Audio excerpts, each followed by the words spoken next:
Hello, welcome back to my fave fanfics. Here, I post, well, my favorite fanfictions, if that wasn't obvious.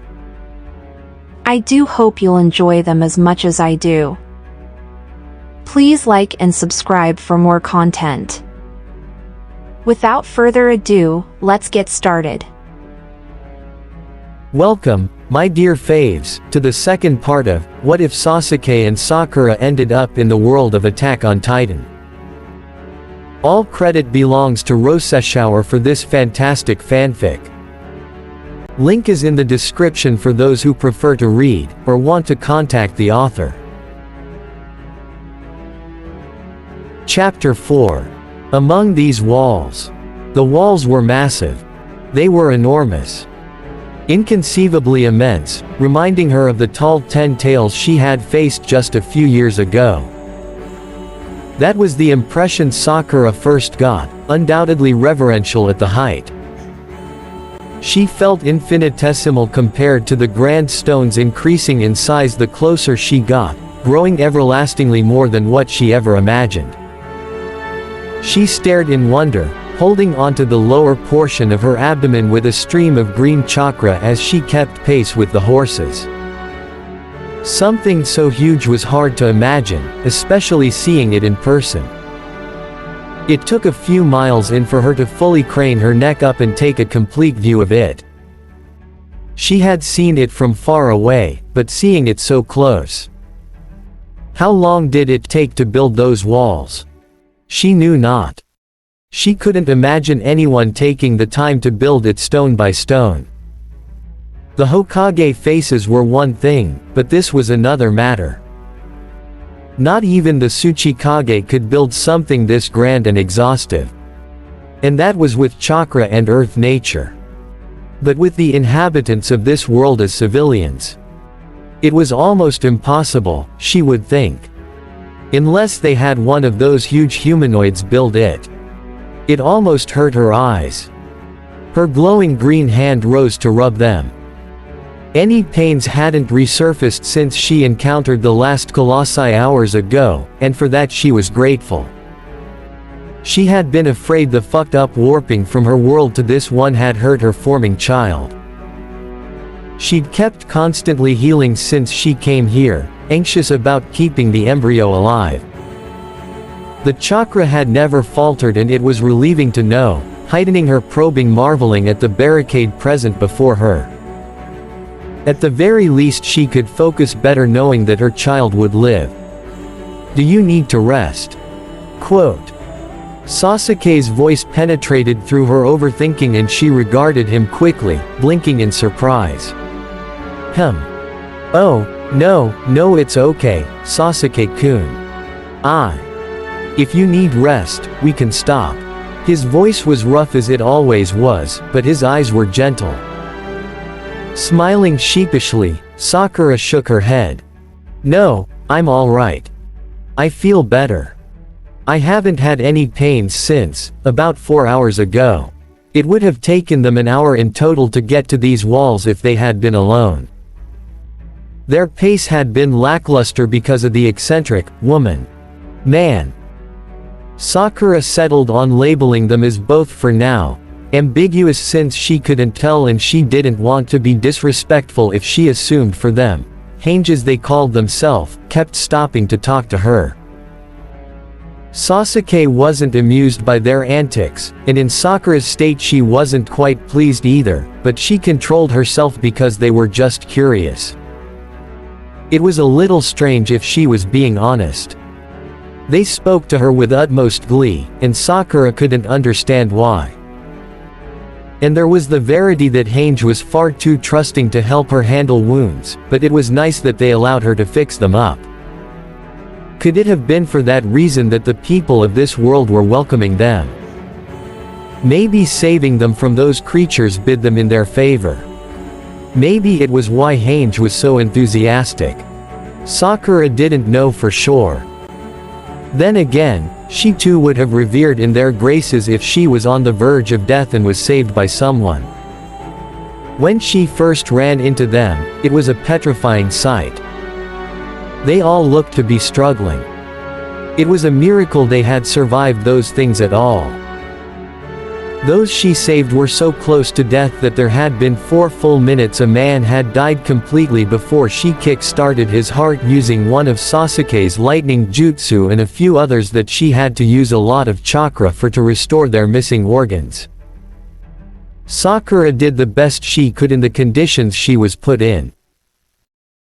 She was the greatest medic in all the 5 nations, and though her miracles were at times revolutionary, she still needed the proper apparatuses in the medical profession so that the people she saved could recuperate to their full potential. Right now, she didn't know if the wounds she closed on the injured got infected due to the impractical medical fixes such as the mixed blood in her hands caused after changing from person to person, or if her chakra hadn't sought out the right antibodies to improve and fend off bacterial corruption in their cells as she'd wanted them to. She had asked Hange to see the people she had tended to, but they didn't understand. It was just the 5 of them out there, alone, so it made things harder to differentiate. Sakura didn't know how to speak to them without gestures. With the individuals hauled off on carts was that their only mode of transportation. She couldn't hint at them with her hands and ask to give another brief chakra diagnosis. It sucked. It made Sakura anxious. Seeing skeletal remains on their way here and tossed, fresh bodies she chanced to check with remorse didn't help. Some of the bodies were the ones she'd saved. It seemed that their ride back had not been without obstacles. She couldn't do anything about the circumstances, though. Sasuke had told her it was best she focused on how her body felt before she worried about someone else. Even though he was right, he quieted when she glared at him. It was impossible to do that. How could she, as a doctor, simply ignore the last state she saw her patients in? They were so pitiful, Sasuke had said earlier, one she did not appreciate, and he corrected himself by saying, feeble. Not an altruistic term, but it was less degrading than being called a weakling. She sighed. She felt like a hypocrite. Because despite Sasuke's comments, he was right. She told him so reluctantly. They were all weak. Weak compared to the man who had sent them here, to be precise, and it gave her an uneasy feeling. Unlike the man who seemed to toggle with the likes of nature itself, these bipedal beings of conscious thought like her and Sasuke were normal. Like civilians. Horrific was her first result. Brave was her second. How did they do it, compared to the giants? Especially in the heinous state they were in. Sakura wasn't blind. Everyone looked grungy, worn, and haggard. They all smelled bad, too. Sakura wasn't trying to insult them either, they genuinely stank like they hadn't bathed in weeks. And all of them looked horribly underfed.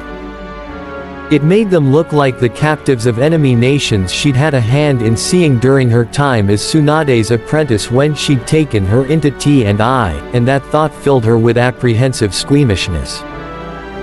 When Sakura had fixed Hange's nasty infection, she felt pure bone. It was a miracle that the infection hadn't infiltrated into the marrow and ruined their chance of ever walking on that leg again. Did no one have the advancements to help cure it? Were they being isolated so that they wouldn't receive any aid? Or was it just because this world hadn't discovered the beginnings of medical care yet? The only one who seemed decently put was the short man with cropped hair. The one who kept glaring at her and Sasuke. Maybe she wasn't in everyone's favor as she had initially thought. Somehow, that alleviated her. They were being surprisingly cooperative and kind.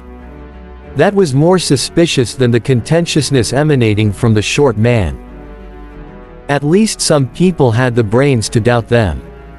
Though, that was rude, wasn't it? Sakura was grateful they were mostly kind, but she was still a shinobi. While she had been courteous, she was dubious of their motives. What business did they have welcoming them with open arms? And if so, were they in trouble? Or was it something else much more sinister, and they in fact worked for the hooded man and were currently leading them into a trap? She couldn't help but overthink. "Do you think they can help us get home?" Sakura asked her husband. Sasuke eyed the wall and the people waiting for them by the entrance. "No," he admitted. Sakura frowned. Sasuke walked forward not before grabbing her hand and pulling her lightly along. She came without protest. "They look ignorant," he said bluntly, staring down at the tallest man with blonde hair who gazed back at him with something akin to advantage. Sasuke wasn't stupid. That man's gaze was as calculative as Orochimaru's had been. He knew a genius when he saw one. This man was no fool. Most of them are, anyway, Sasuke thought to himself as he narrowed his eyes. Sakura watched as her husband's features continued to morph into something pessimistic. He also didn't trust them. She gripped his hand. If there was no chance they knew about how they came to be here, she wouldn't condemn them. What if the man they fought was the only one who held that power? It wouldn't be a surprise if he was, considering how mighty the beasts of this world were and how little the people were.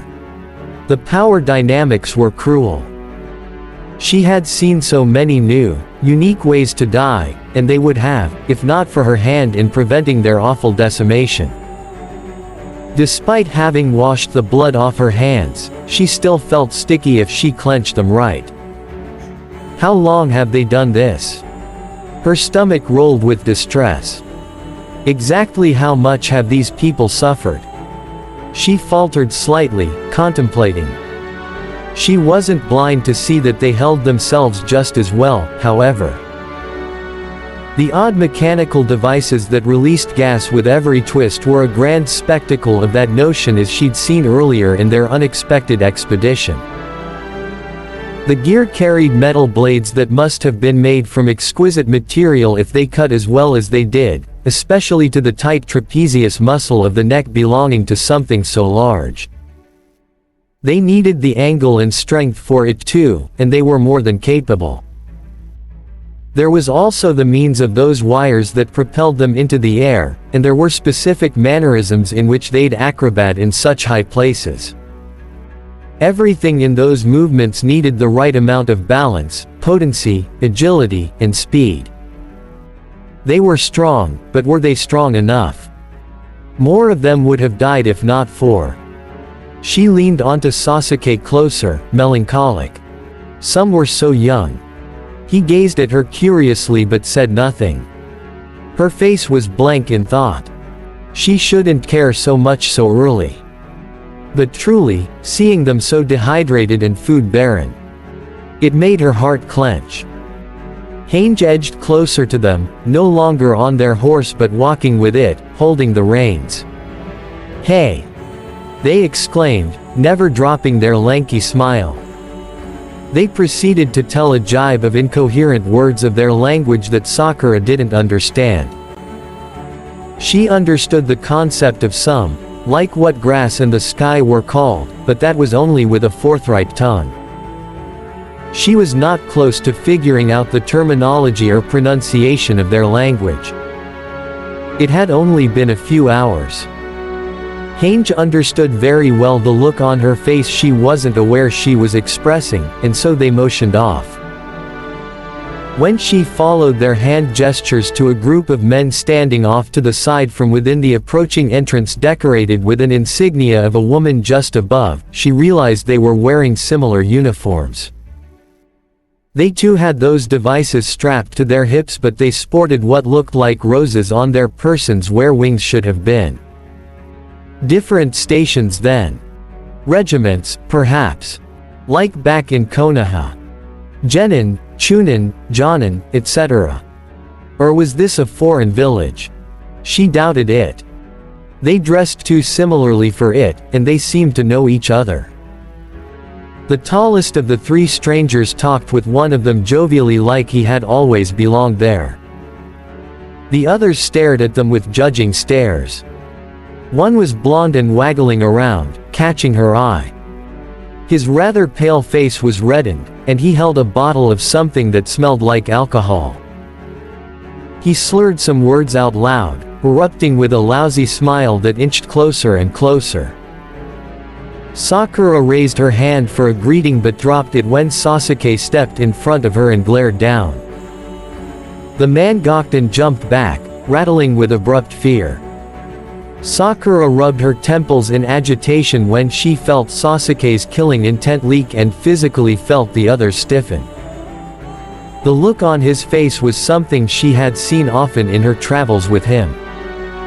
Sasuke was more than his violence, now. She loved him with everything, flaws and all. She would never admit it, not even to Ino, but she loved that he was intimidating. The raw power he displayed was attractive. But it became old fast. Sasuke wasn't as bad as he appeared to be. Right now he wasn't helping matters with that. The frightened man started speaking more gibberish directed at the blonde man and Hange, which then became haunted stillness when his eyes landed on the short man. Sakura squinted. She would have thought the blonde man with the neat side part would be the leader, considering the exuberance he emitted of command. Why was this random inebriated fellow scared of the short one? She studied the man with an anomalous akin to an Uchiha closely. Was he the most respected because he was the strongest? She had seen his rapid speed and strength against the giant humans. Or was he truly the leader, and not following the tall blonde man's orders? It wouldn't make sense, though. She saw the way the shorter one heeded after the other whenever he said anything. A thought came to her when his cold gray eyes met her curious jades. Perhaps this was another Sasuke and Naruto situation. Naruto usually steered things despite Sasuke's dull protests, but everyone was afraid of Sasuke more. In extremely rare cases he even spoke to anyone besides her, Naruto, and Kakashi. The dynamic was interesting, seeing it here in this world. She tried to ignore her heart clenching at the possibility of never seeing her obnoxious best friend again. The two differing groups talked with one another. They kept looking at them, and at some point, they appeared scared. The tone of the tall man had not changed since he first started communicating, so it was hard to tell if he was spreading false information. With no chakra to read off of, he was like a blank slate. Then again, the way he presented himself was very different than the rest. For all she knew, he could be related to the man that doomed them here. Before she could delve into her drowning pool of thoughts, Hange grabbed her hand, breaking off her consuming reverie. Sakura let them, snapping her head in their direction attentively. She kept her shinobi reflexes in check. A decisecond earlier and Hange would have lost their arm. Internally, she cringed. Thank Sage she wasn't so edgy. Hange said something, pulling her along before shoving her forward with eagerness. It was a bad idea. Sasuke, who had been watching, moved to slice them. She reacted. Sakura stopped his blade from touching both of their wrists just inches above and frowned at him with a shake of her head. He met her gaze, searching her eyes, tense. Don't let them touch you. His eyes beseeched. There was a respite of bone-chilling silence before Hange let go as quick as they latched on and everyone else around gasped when their speed caught up, though only the short one had the decency of sneering at Hange and barking out something that Sakura assumed to be a scolding for their carelessness. Nobody dared speak to Sasuke. He had twisted his attention to them, face unchanging. They all looked guarded, wary. Now people will be scared of us. That was not the goal. If people were scared, they would be less likely to help them. Sakura made sure to convey her displeasure with a single look at Sasuke. He was too busy having a glaring contest with the short man to notice. It wasn't just Hange's fault, she thought with a click of her tongue. Sasuke needed to be less contentious. But can you blame him? Her hand unconsciously hovered over her abdominal area. No, she really didn't. Sasuke, she said through clenched teeth. Her husband turned to her attentively. He saw the look on her face and immediately settled down with a relenting grunt. His eye flickered to Hange. They waited with that ever-present grin, peeking back at the other two and waving their hand off as if telling them they were fine. The others did not look convinced. Except for the tall, commanding blonde one. That one was an enigma. Finally, Sasuke stepped away. Offering her hand again because her heart didn't have the strength to brush them off. Knowing the things that she knew, Sakura smiled sadly when Hange took it with equal vigor as they did the first time. She got completely pulled away from Sasuke, but he made no more moves even as Hange threw their arm around her neck and brought her close. She could smell the armpit and an odor akin to rot, but she wasn't one to comment on things like that. They might not have the resources. Hange yammered about things, and then their voice got significantly louder. She didn't flinch back even though the volume hurt her ears, but luckily the other man, the short male that she now recognized being named Levi after putting two and two together listening in on Hange's hollers, put a hand over their mouth to shush them. They stopped walking altogether. Sakura furrowed her brows. The others originally guarding the gate left. They were alone. Were they not going to enter? Her eyes automatically trained on the blonde man parting ways with the drunk who tried to touch her. He turned around expectantly toward her and just her, coming closer. Sasuke stepped beside her with warning.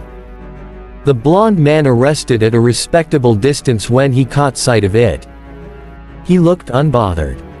Sakura still saw the corner of his lips twitch upward. Something was wrong, here. He said something. She didn't understand. What did he want? His expression was perfectly composed, but his eyes glinted at something else. Without breaking eye contact, she narrowed her intense stare into a glower. Was she right, earlier? Were they luring her and Sasuke into a trap? Behind him, a wooden door lifted. Sakura turned to Hange for help in translating, maybe just a bit to get a hold of the situation, but Hange was already looking at her. They seemed pensive. Finally, her vision attended to Levi, who watched everything with his usual stoic demeanor. Sakura looked at Sasuke. He looked at her. They shared 1,000 words with just that simple exchange. Cautious, she lowered her high-strung shoulders and regarded the leader. His mouth parted and delivered news. She knew not what he said. All she was now aware of was how the muscles of their body spasmed closer toward themselves, strained with alarm. Knowing that their plan to separate was in motion, Sakura looked at Sasuke and found that his Sharingan flickered on. And just like that, they dropped whatever they were doing. Hange let go of her, Levi walked first, and the blonde was second to follow. She whirled on Sasuke. What did you do? She questioned with a slight sharpness, curious. She held back from reprimanding him. There was no need to, though controlling people without permission wasn't right. She trusted her husband enough to have an idea in her head that likely was in tune with him being out of patience for their harsh scrutiny of her person. He hummed, much less peeved than before. I forced them into a temporary genjutsu that'll elicit them to lead us where we need to go. Sakura raised an eyebrow. I'm assuming somewhere we can find shelter and buy food. Quote. He nodded. She exhaled, relieved. Guilt churned inside her stomach, but priorities were priorities. She hadn't eaten or rested for a good while, and though she might have been fine, that didn't mean her child would be.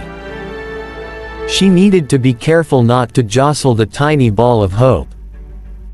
If these people were taking them somewhere else, Sakura didn't want to be involved.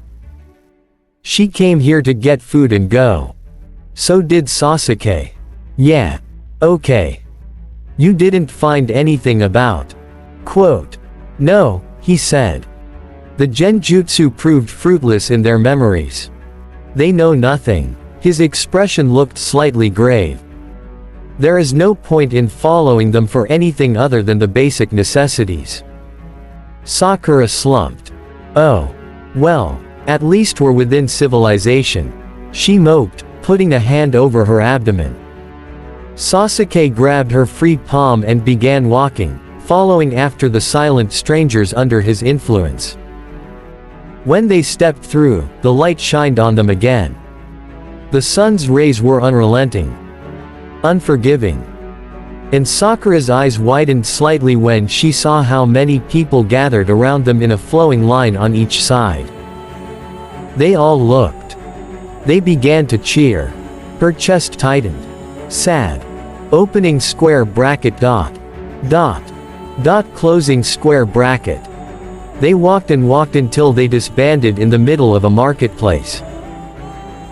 The group of three left without another word because of the influence of Sasuke's eyes, ignoring the vast sights of others who stared at Sakura and her husband the most.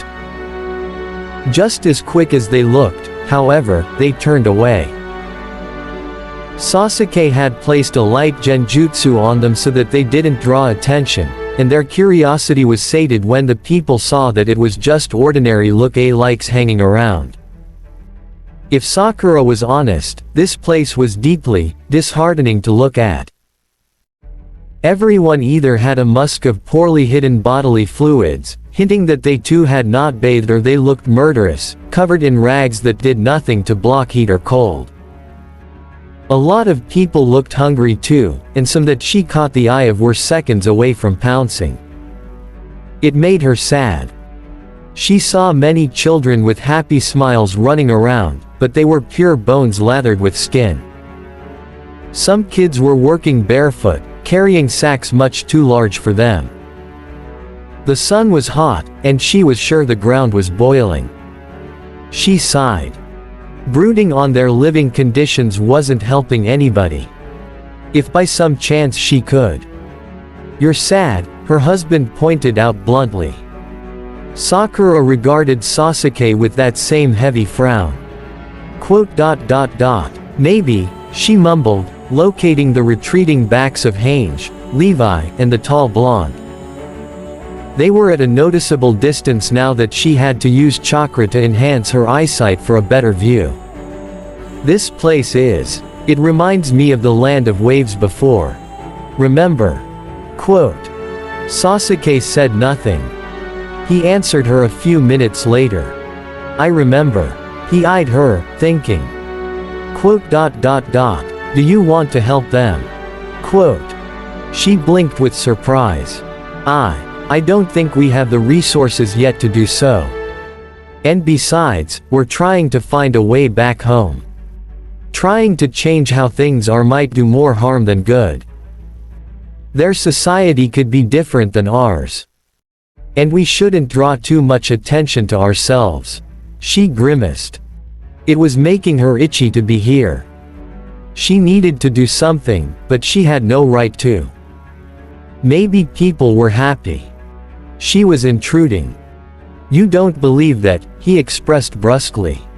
He didn't sound accusing. No, I don't, she admitted with a sulk. It's just, I don't know, Sasuke-kun. I want to do something but. They're not really asking for help, Sasuke finished her sentence, knowing. She gave a nod. Yeah. Sasuke faltered, pausing by a dark crevice between two buildings.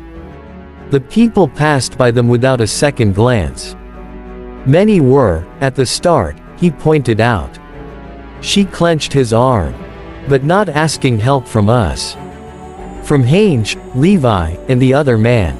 Though she hadn't understood them at all, she had seen the people go on their knees and speak in sporadic shambles.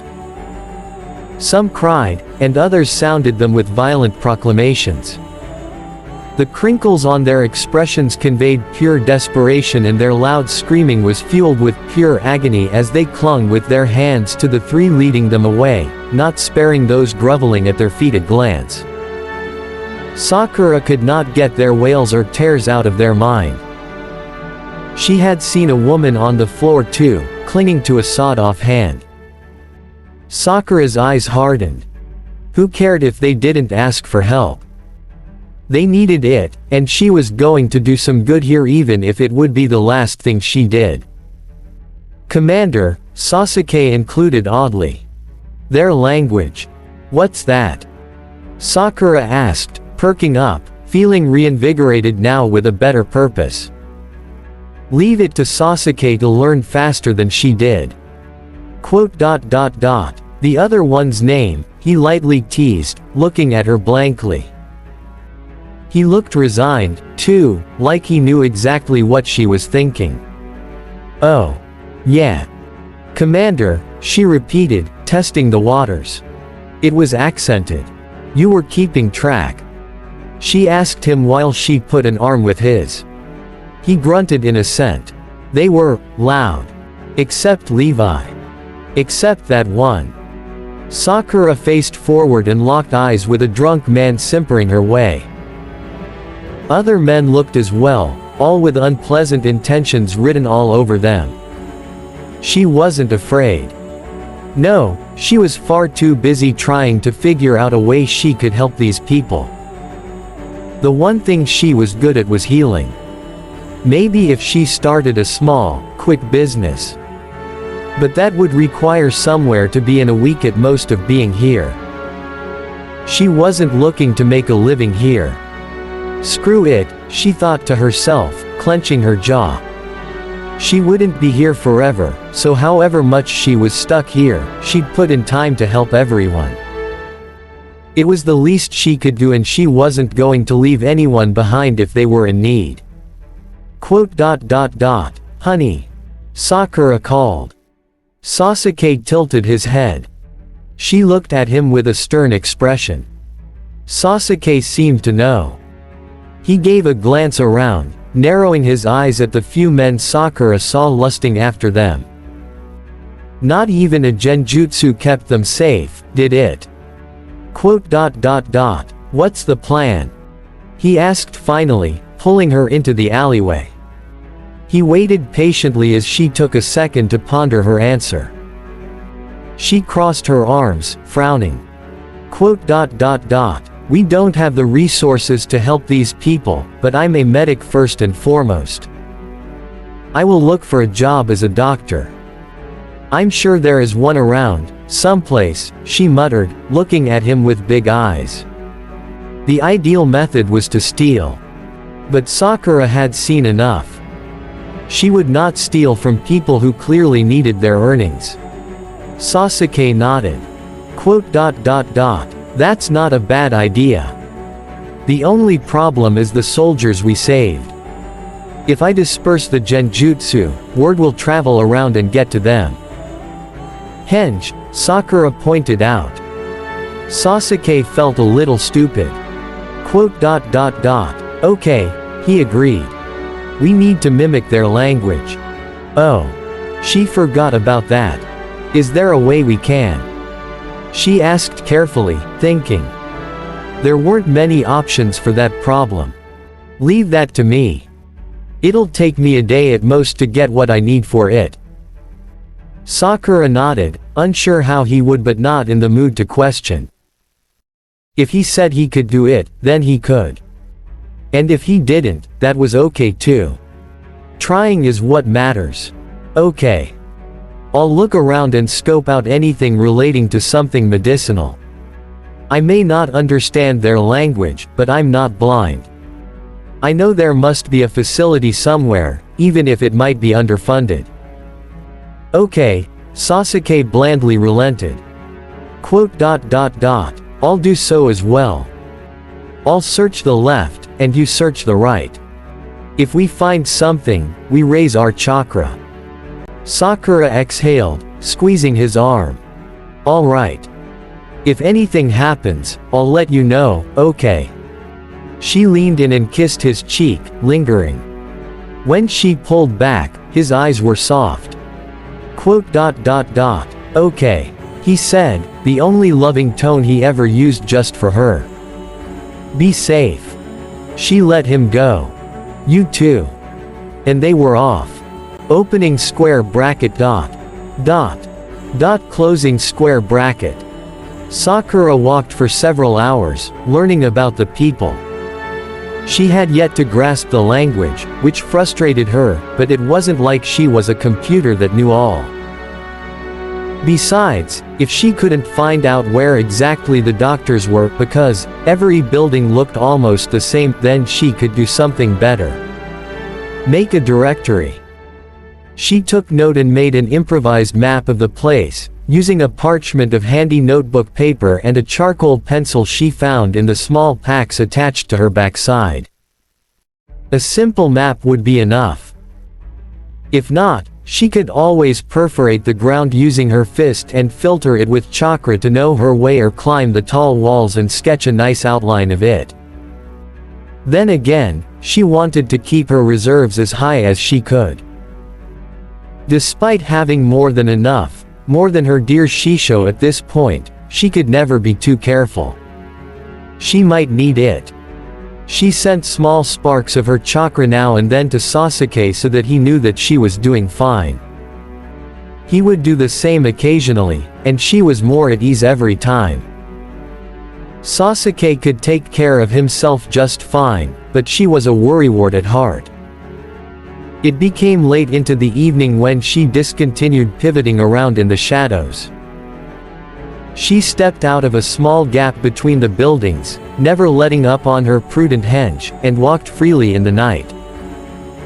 Her henge was that of a man to prevent altercations that would have risked her if she was a woman. Just as she was getting out, however, she bumped into a boy. She stopped short and uttered a soft apology that he didn't understand, likely as soon as she did, grabbing him quickly before he fell over. Blue eyes blinked at her, rattled beyond belief. His blonde hair that reached his chin brushed against the top portion of her knuckles, slightly matted. His complexion was dirty, and she saw a deep red gash across his neck. It isn't bad enough to require stitches, she surmised as her chakra immediately got to work for a diagnosis. Unfortunately, before she could get a full one, the boy screamed. His tiny yelp caused her to jump, and he pulled away, struggling with sobs. Without meaning to, the henge wore off and she cupped his cheek, sending palliative chakra into him. Raw, unexpected sadness roared through her and accidentally burst through the fronted lie of her image, regressing her back to her pink hair and green eyes. The boy stopped, breathing shallowly and fast. Fat tears rolled down his expressive orbs, searching fervently across her face. He was so tiny. So small. Her heart cracked. "What happened?" she asked, tender. The boy gasped. Then she felt stupid because he wouldn't understand her. Frowning, she released his cheek and crouched completely, authenticating up the hand that wasn't holding onto his shoulder. "I will heal you," she felt the need to convey as her hand slowly became green. His heart rate picked up when he saw it, and his sniffling ceased into his previous dread. "Please don't be scared," she beseeched, hovering her hand over his cut. She knew that he didn't understand, but she wanted desperately for him to hear her tone of voice so that he wouldn't induce a state of shock. She was aware already that her illusionary image dissipated, so it was obvious why he looked bewildered to hell. The sight of his terror fed into her heartbreak further. He flinched, and she drew back, shaking her head. "I'm here to heal you," she murmured kindly, using the same radiant verdant hand to touch her face. See. This is harmless. Her features lit up from the illumination, giving light to her gentleness in the inky darkness of the alley she just came out of. His eyes widened further. He said nothing for a while, simply quivering with his little hands tucked close to his chest. She inched closer, returning her palm to his injury. He looked at the proximity of her hand, hiccuped, looked at her again, and then squeezed his eyes shut with reluctance as he tilted his head away to expose more of his skin. A sure sign that he would let her do what she needed to do, but he wasn't going to like it. Happy to help, she enclosed her palm onto the damaged tendons, healing the cut and ignoring his fear-induced shivering by applying a warmth reach with her network. It was long and it reached his upper back, as if someone had tried to rip open his clothes. There were handprints when she brushed the hair away from the back, dark and purple. She felt an uncomfortable roll of her stomach. The rest of him seemed intact. It was fine. He would be fine as long as she was here. Who would do such a thing to a child? Fury, unlaced, uttered tragedies only her inner could hear. Watching the flesh mend itself back together and the rough bumps disappear into a pale tan, she heard the boy exhale in relief and she made sure to send a more soothing sensation to help him bear the pain. It took no longer than 10 seconds for her to do this. When she finished, she pulled away, gauging his reaction. He was crying again. What started off as a sniffle became a wail, a gut-wrenching elu that tore her soul apart. She couldn't help but quickly embrace him. The noise attracted nobody. The lights were on but nobody came outside. She wondered. He sobbed onto her shirt and she let him, protectively wrapping her arms around his entire backside. He shook with unrepressed distress. She closed her eyes and sent as much love as she could to him using a definitive coating of chakra. "You're safe," she wanted to say. He was safe. She was here. She was going to find whoever did this. And, perchance as she heard someone shout, her luck was coming back. Raising her head while keeping the little boy secured when he tensed, she locked eyes with a tall man covered mostly in black. He had no pants, just a shirt that was wrapped with the missing set of clothing. His genitals were erect, and she felt pure fucking disgust as soon as she caught sight of it. His gleaming expression widened into something predatory, and she felt more than heard the boy's fear. Rage manifested completely. The man didn't even have time to realize that he was going to die. One moment he was walking forward with eager intent, and the next his head was rearranged backward, cracked and missing half his jaw that splintered off somewhere. Bloody hand and all, she stared blankly down at the scum of earth with the boy tucked to her side. A tooth lingered on her fist, stuck to her skin. She flicked the blood and tooth off her person, revolted, and without a second glance at the gorged head, she wrapped her arms around the boy and leapt into the air, taking them away from the crime scene. She didn't want him looking at that. If he hadn't already. She heard the boy whimper while in the air, and she stopped with a gentle landing, hoping not to jostle him too much. The pain had to have been gone by now. Scared, she digressed internally with melancholy. Psychologically, he was still scarred. So she stepped down from the rooftops, landed somewhere else, and set him steadily on his feet. He sniveled and looked up at her, holding onto her hands for balance. His bottom lip quivered. He made for a dismal sight that needled her heart with 1,000 pricks of sorrow. "Where is your home?" she whispered gently, pointing at a house and then at him to converse her question. The area here was much brighter than the one they had been at before. He didn't answer her, of course. It took him a quiescent few minutes to gather himself. He looked to be swaying on his feet, so she kept note of her stable grip holding him up. After coming back from his slight breakdown, he lowered his shoulders in relief after taking a fleeting glance around. He wiped his face to make sure, grounding himself. Though she was surprised that he composed himself so quickly, she was still worried about the long-term effects. If she left this child alone, what would happen? There were too many variables. Too many risks. She'd seen the children of war and what they grew up as. And though it was not a war that this young one went through, it was a battle nonetheless.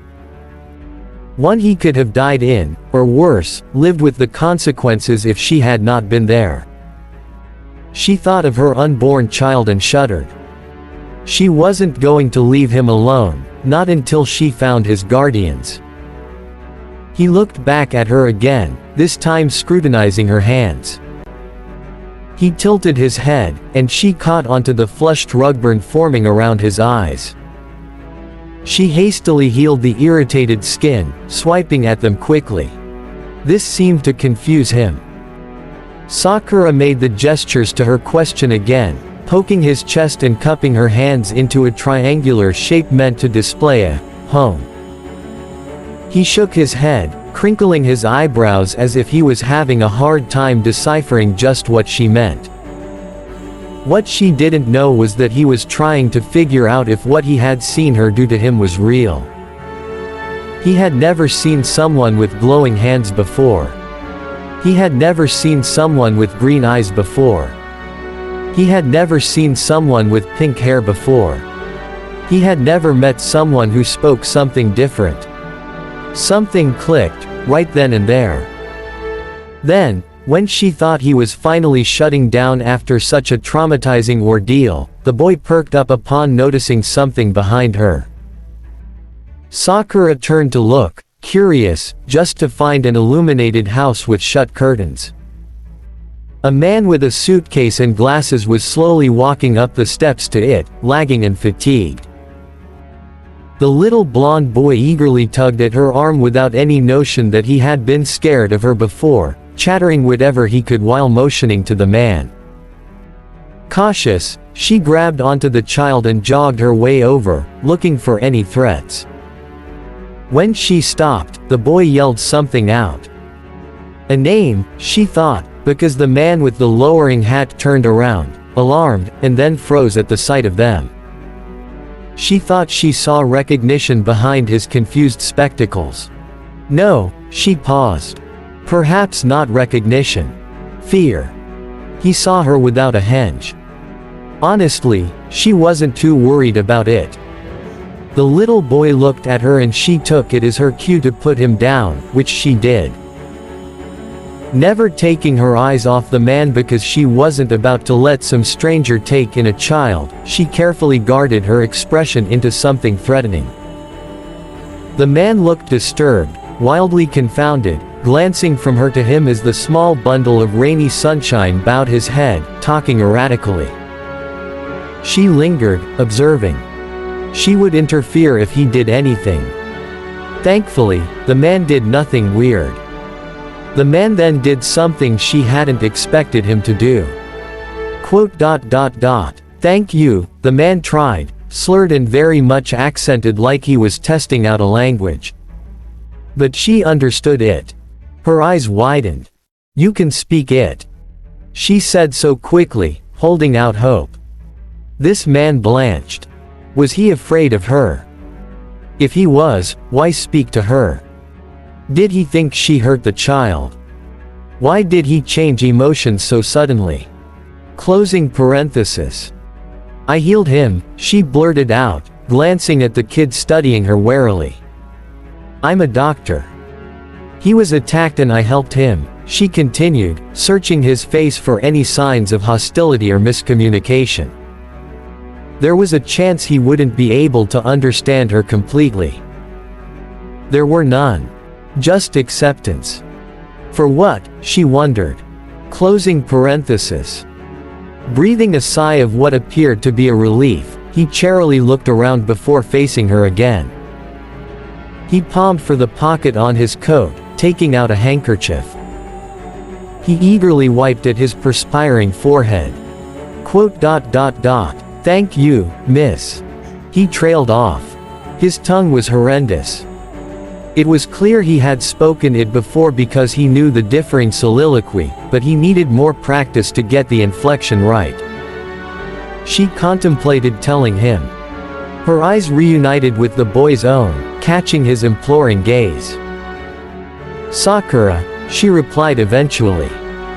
One person knowing her name couldn't hurt.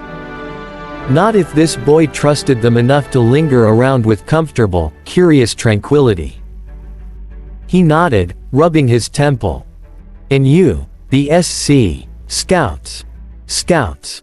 They're searching for you. You wouldn't happen to be the wanted outsiders from beyond the walls, would you? He asked tentatively as if he was scared she was. He was trying to hide it, she could tell, and he would have been good at it, but she was a shinobi.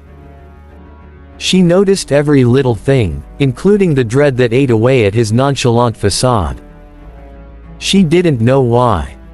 But she answered honestly, all the same. My husband and I are travelers, she decided to say, upset that Sasuke had been right when he said that they would be looked for once the genjutsu ran out. We come from a faraway land. Farther than you might imagine. It wouldn't be wise to tell him that she wasn't from this world. He was already on edge as it was, and based on the child's reaction to her abilities earlier, the people here must not take kindly to a foreign power. But he didn't look frightened anymore. He looked frighteningly intrigued. He was staring down at her forehead, hard. The diamond, she would guess. So too was the man. He examined her from head to toe using shifty eyes that she did not overlook the movement of. The man looked like someone was there to kill him. Where? He demanded curtly. The change in tone wasn't missed, and she was suspicious. He was hiding something. She said nothing on the matter. I can't say. But we came here by accident, you see. We were hoping we could gather supplies before we leave again, but we don't have the money for it, she softly stated, conveying disgruntled sincerity to appeal to her cause. It didn't work. He didn't trust her. Why are you being pursued? He demanded. The child at his side was tucked behind him by his hand, and part of her heart thawed. At the very least she knew the man was just being protective, if not a little rude. She didn't blame him. I do not know if you want the answer to that, she said honestly, wincing. Being vague would help in the long run, but not at the moment. Unwilling to provide any detail just made this man more inclined to get away from her. Interesting, she thought. He was concealing something heavy. Did he know the man that brought them to this world? Her eyes sharpened. The boy said something she didn't comprehend, and the man looked back at him, replying carefully. A ruminative expression replaced his previous glower of suspicion. The man regarded her, thinking. You said you healed Armin. Armin, she breathed. The child's name. Unique, as she expected. I did, she nodded. She kept her hand from holding her stomach. It was no good that this man saw her face, she would need to be more careful from revealing more than what was needed. You're a doctor? He asked as Armin readily showed the neck and shoulders she took care of. He examined it closely, and Sakura saw the adult's eyes widen with stupefaction. Not a single scratch left. Just the dried crust of blood and the tear to the child's shirt. Yes, she answered confidently.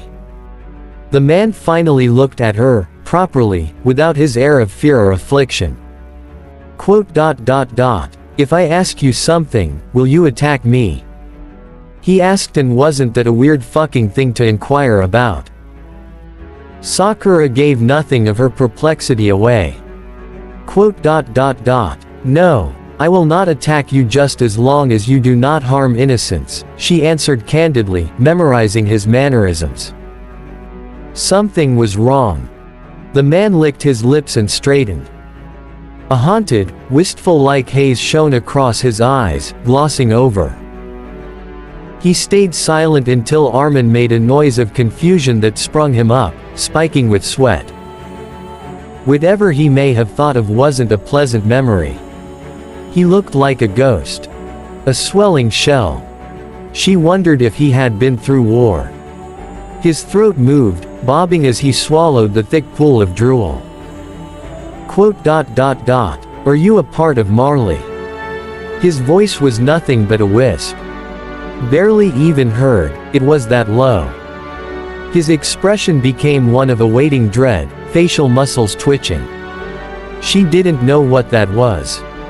I don't know what that is, she responded. Silence reigned for tense, scarce minutes while she had a stare-down with the adult that she still didn't know the name of. Dubious, again. His expression was hard to decipher because there was so much going on with it, like he was going through an entire monologue before he said or did anything. Hysterically, even, she thought she saw the 5 stages of grief taking space on his countenance. Her answer seemed to confuse him, as many of her previous answers did, but he relaxed. He closed his eyes, exhaling roughly. Right. Okay, he mumbled, pursing his lips. Very well, then. I thank you for healing Armin. How did you do it? He asked, and he was curious this time. She shook her head. I do not think you will like my answer. Your people don't seem fond of foreign power, she said vaguely. The moon glinted against the glass adorned on his aging features. Power. He said, narrowing his eyes. I thought you said you weren't part of Marley. He looked like he was going to bite his hand. Or his tongue, because as soon as he asked that question, his eyelid twitched and his fingers curled into fists. Whatever his ordeal was, it was eating him alive. All because of a connection to this. Marley. She nodded. The power I speak of is my own. Armin can tell you if you ask, she said carefully. If Armin remembered it as something real, she'd tell the man. If not, and the boy treated the whole interaction as a trick of the eyes, she wouldn't. The man did just that. And Armin told him. At least, she assumed. She watched as the man's face twisted into disbelief, incredulity, and bafflement. He glanced at her every couple of seconds, looking sick, and then lowered to sit to grasp his head once Armin finished. Sakura waited patiently. She flickered her chakra the highest she could. She found someone who could speak with them. Sasuke didn't make his full appearance. No, he hid in the darkness behind her the second she made her hidden call, watching her back. Noiseless, but his chakra reached for hers in comfort and confirmation. She reached back, never taking her eyes off the man and child. Then, like nothing happened, the man stood and looked her in the eye, exhausted. Dead. What had he seen? My name is Grisha Jaeger. If you are what you say you are, and you are looking for a job, you can work with me. You're a doctor, I expect to see you put that to good use. His lips twisted, rethinking over and over, glancing behind him as if he expected someone to come out. He muttered things she didn't know, talking to himself. She waited. Under any circumstance, you cannot let yourself be discovered.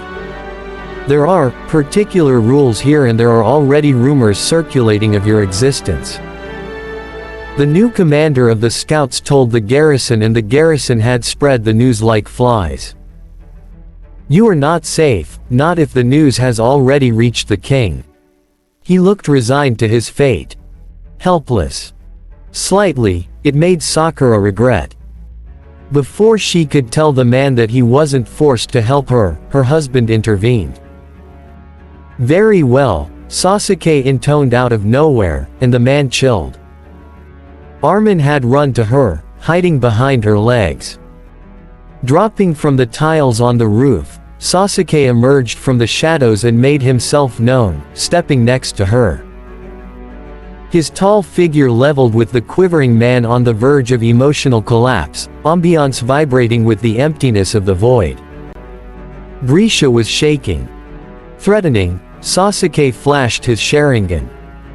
"If you betray us, your head drops." Chapter 5. Wither in ignorance, open your eyes. Whispers of the outsiders beyond the walls spread like wildfire. From the root of Mitras to the outer portion of Shiganshina on Wall Maria, news of the unexpected entities announced secretly from the scouts metastasized like cancer. That was what Grisha told them just a day after Sakura met him. The man that had almost pissed himself at Sasuke's arrival explained to them just what improbabilities within their society their presence had caused, and what they needed to do before they were caught and his only family exposed. In the evening prior, Sasuke had bid the man a final, threatening word before fending off with Sakura in hot pursuit by a bridge. The two of them had rested inside what they assumed was near a small, closed catering business, just for the night, before returning to the man come next morning as they had planned. The sun hadn't even come up yet when they took sight of the man fully dressed, looking just a tad bit less haggard than before. The man looked at Sakura rather than Sasuke, too afraid. "It was rude of me to let you leave like that," he slurred, clear but in need of practice. Some of the words were off, like the language wasn't quite in line with theirs, but they understood more than enough of it. "I spoke with my wife about asking the two of you to stay with us temporarily until you get yourself together and she agreed. Under no circumstance do I want you to tell her the two of you are foreign." He eyed their faces especially, and Sasuke narrowed his eyes. Grisha cleared his throat. "I spoke that the two of you come from Wall Rose for a job." He pointedly looked at Sakura. "Doctor, of course." Sakura nodded. She assessed every detail of his face now that there was a bit of light from the horizon hitting them, taking in the deep, permanent bags under his eyes. His hair didn't look as greasy as before and he no longer stunk of day-old sweat, so it appeared he must have bathed at some point in his insomniac hours. He hesitantly looked at Sasuke. "As for you, you're her assistant." Sasuke said nothing. As still as a statue, his towering stature remained creepily idle. "And her husband," Grisha quickly added, and Sakura questionably looked at said husband. He stood normally. She returned her attention to Grisha. "You're very kind," she said, neutral. "You don't have to worry about hiding our appearance. We have a method for that," she told him. Grisha looked less on edge and yet at the same time narrowly terrified. It was impressive just how quickly his expression contorted into something immeasurably discouraged. Yes, I do believe you might have said so before." "About a layer." He wrinkled his nose. "Henge," Sasuke corrected. Grisha stiffened, stopped, and looked behind him, checking for anyone. He sighed when he found that they were still indeed as hidden as he liked. "And you're wearing them now?" He looked incredulous. Fearful, and attempting to discover just what made them tick. Sakura, as gently as she could, reassured him they had the hiding part covered. She would not impose herself nor Sasuke, especially if they risked innocence. "I know your family is important," she offered softly, watching his face tick into a covering indifference. Again, Grisha looked relieved. "Okay. Very well. You." There is a problem with the language wall we share. Therefore, you and your husband will be mute. That means a person who does not speak, either from an inability to speak or an unwillingness to speak. You will also be partially deaf. That means that you will not be able to hear most sounds, so I will mimic motions with my hands and speak your language as I do so that if anyone asks, I can say that it helps me, as a doctor, to differentiate each term. Sakura made a noise of affirmation. She was well aware. Your new names are. Grisha paused, biting his lip as he pondered. He looked at Sakura, Mr. Knocknebel, and he looked at Sasuke, Karl Knocknebel. I'll go tell my wife that the two of you are here, he said with haste when he made eye contact with Sasuke and ventured back into his home through the front. Sakura and Sasuke followed and waited by the steps, each now hanged into their respective identities. Because Grisha pointed at Sasuke that he would be the husband, Sasuke did not change his gender. Instead, he opted to dress himself in worn brown rags and rearrange his face so that his eyes were bigger, his iris a similar shade of green like Sakura's, and his hair a solid blonde cropped into a bob. His nose was upturned, his lips a bit smaller. He looked like an older Armin. Sakura said as such. Sasuke confirmed he took inspiration from the boy. Last night, after regrouping, Sakura admitted to killing a man. He was going to harm Armin, she whispered, clenching her fist as she held onto her stomach, finding comfort in the small chakra signature of her baby. Armin. Sasuke prompted. He did not need to question why his wife needed to kill him. He didn't care what the reason was. Sakura wouldn't kill for no irrational justification, and whatever the involvement was, that man probably deserved worse from him if he had been there. Sakura brightened. Did you see the little boy hiding behind me with blonde hair? Quote. Sasuke inclined his head. That's Armin. Ah. Sakura's smile faded into something melancholic. He was so cute. I don't understand how someone could hurt a child like that, she spat with sneering disgust. Sasuke hovered close to his wife, offering comfort. Do you want me to burn his corpse? He offered. Sakura looked meek. She hesitated slightly, studying his face for any discomfort at the suggestion. She didn't want Sasuke doing something he didn't want, especially when he's had to deal with a licking snake in his youth. When she saw that his face remained soft, she relented. Yes, please, she whispered. Quote. I know I should have been more careful with leaving evidence. I think there were more men but they didn't follow. I'll find them, he promised in a cold mum. Sakura blinked, and before she could ask how he would, he was gone. When she woke up the next morning, she ignored the hints of blood that sauntered through her nose as she snuggled closer to Sasuke's neck. Sasuke asked her if she also took qualities from Armin. She admitted she did, but only some. Sakura dressed herself in much the same manner as her husband, wearing a dark verdant apron dress with a traditional beige coat embellished with big pockets. Her hair was a swarthier shade of blonde from Sasuke's, and hers was longer, tied by a small brown knot. Her eyes were dark brown to not drive a connection between her and Armin. She didn't want others confusing his parents with them. It'd be troublesome for a multitude of reasons. Her nose was downturned and her upper lip was bigger than her bottom lip. Sasuke said they blended in. As they waited for Grisha, Sakura shuffled closer to him. Quote. Mr. Knocknebel, Sakura tasted the words in her mouth, uttering them in a frequency only Sasuke could hear. Very unique. HN. Sasuke slid his arm into hers. He had no other arm to suit a more sentimental appearance. The door opened before he could answer her properly. Sakura lit up when she saw a woman of short stature with a striking shade of hazel eyes that looked fundamentally gold in the rays of the sun step outside the door. Her hair was parted to one side in a braid, frisky but tamed by the woven design, and she smiled politely at them, rapidly coming down the steps.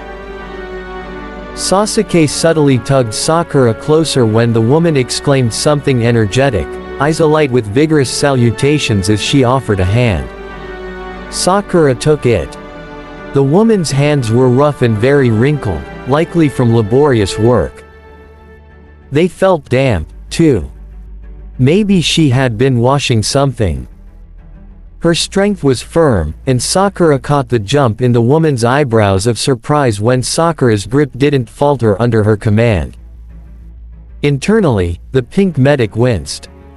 She should tone down her strength a bit. Grisha was scrabbling after her, holding onto his hat with a panicked look.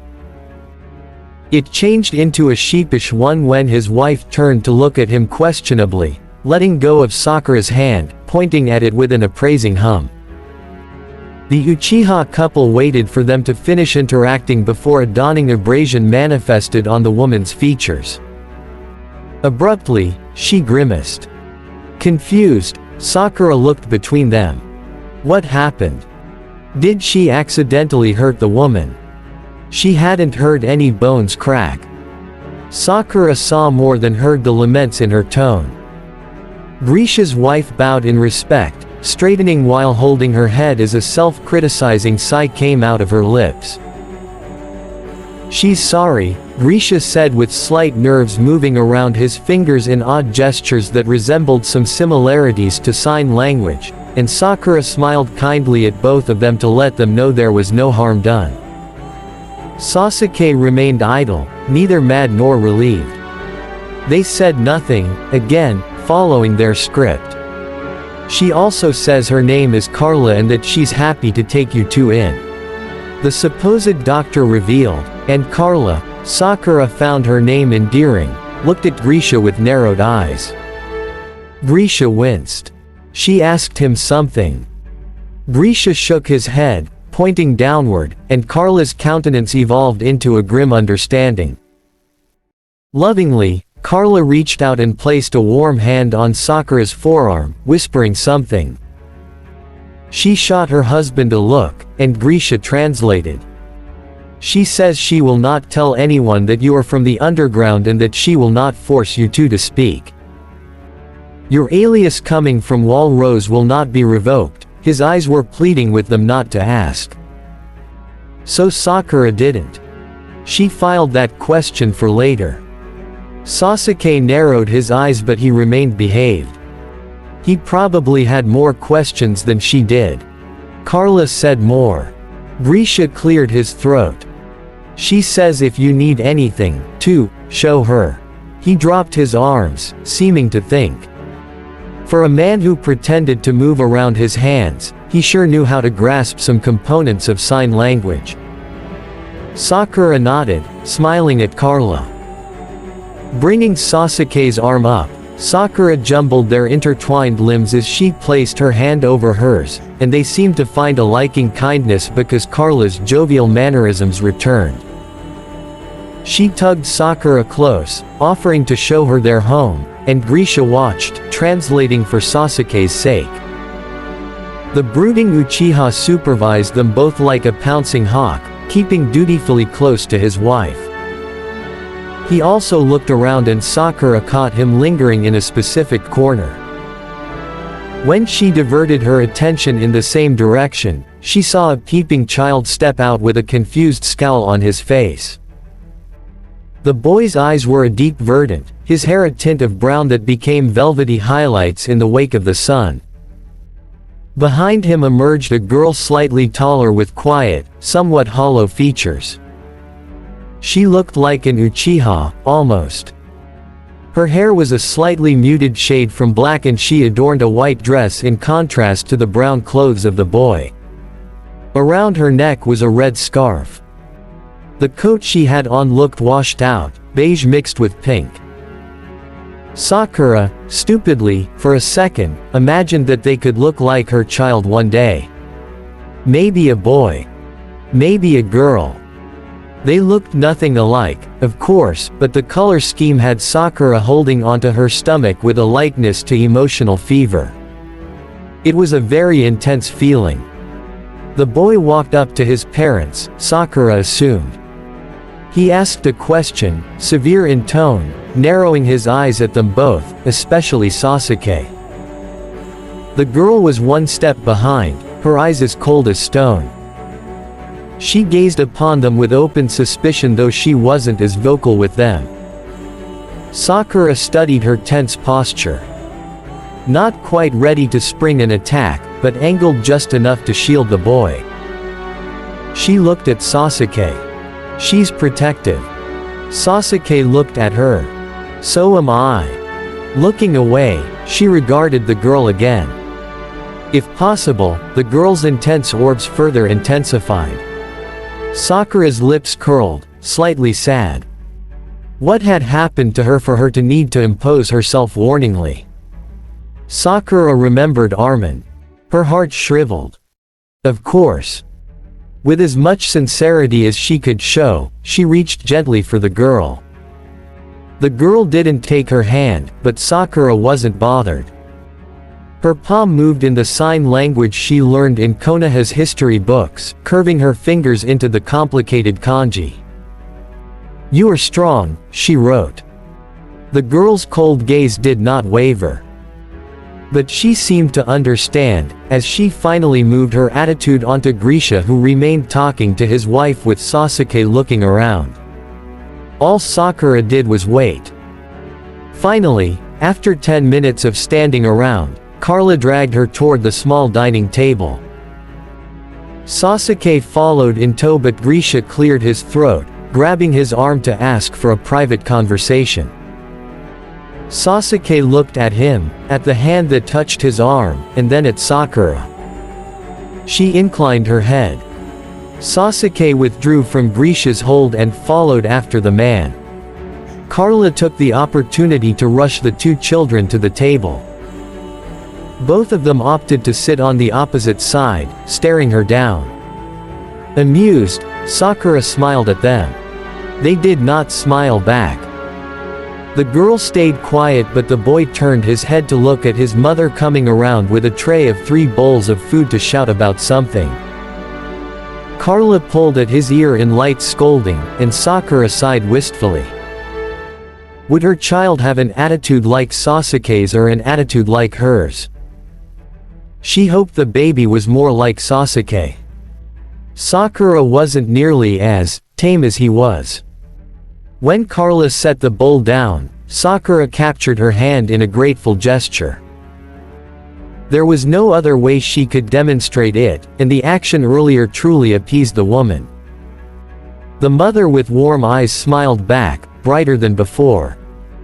She expressed a welcoming phrase she did not understand before leaving to get things from the kitchen. 3 more bowls, Sakura studied. She glanced down at the food.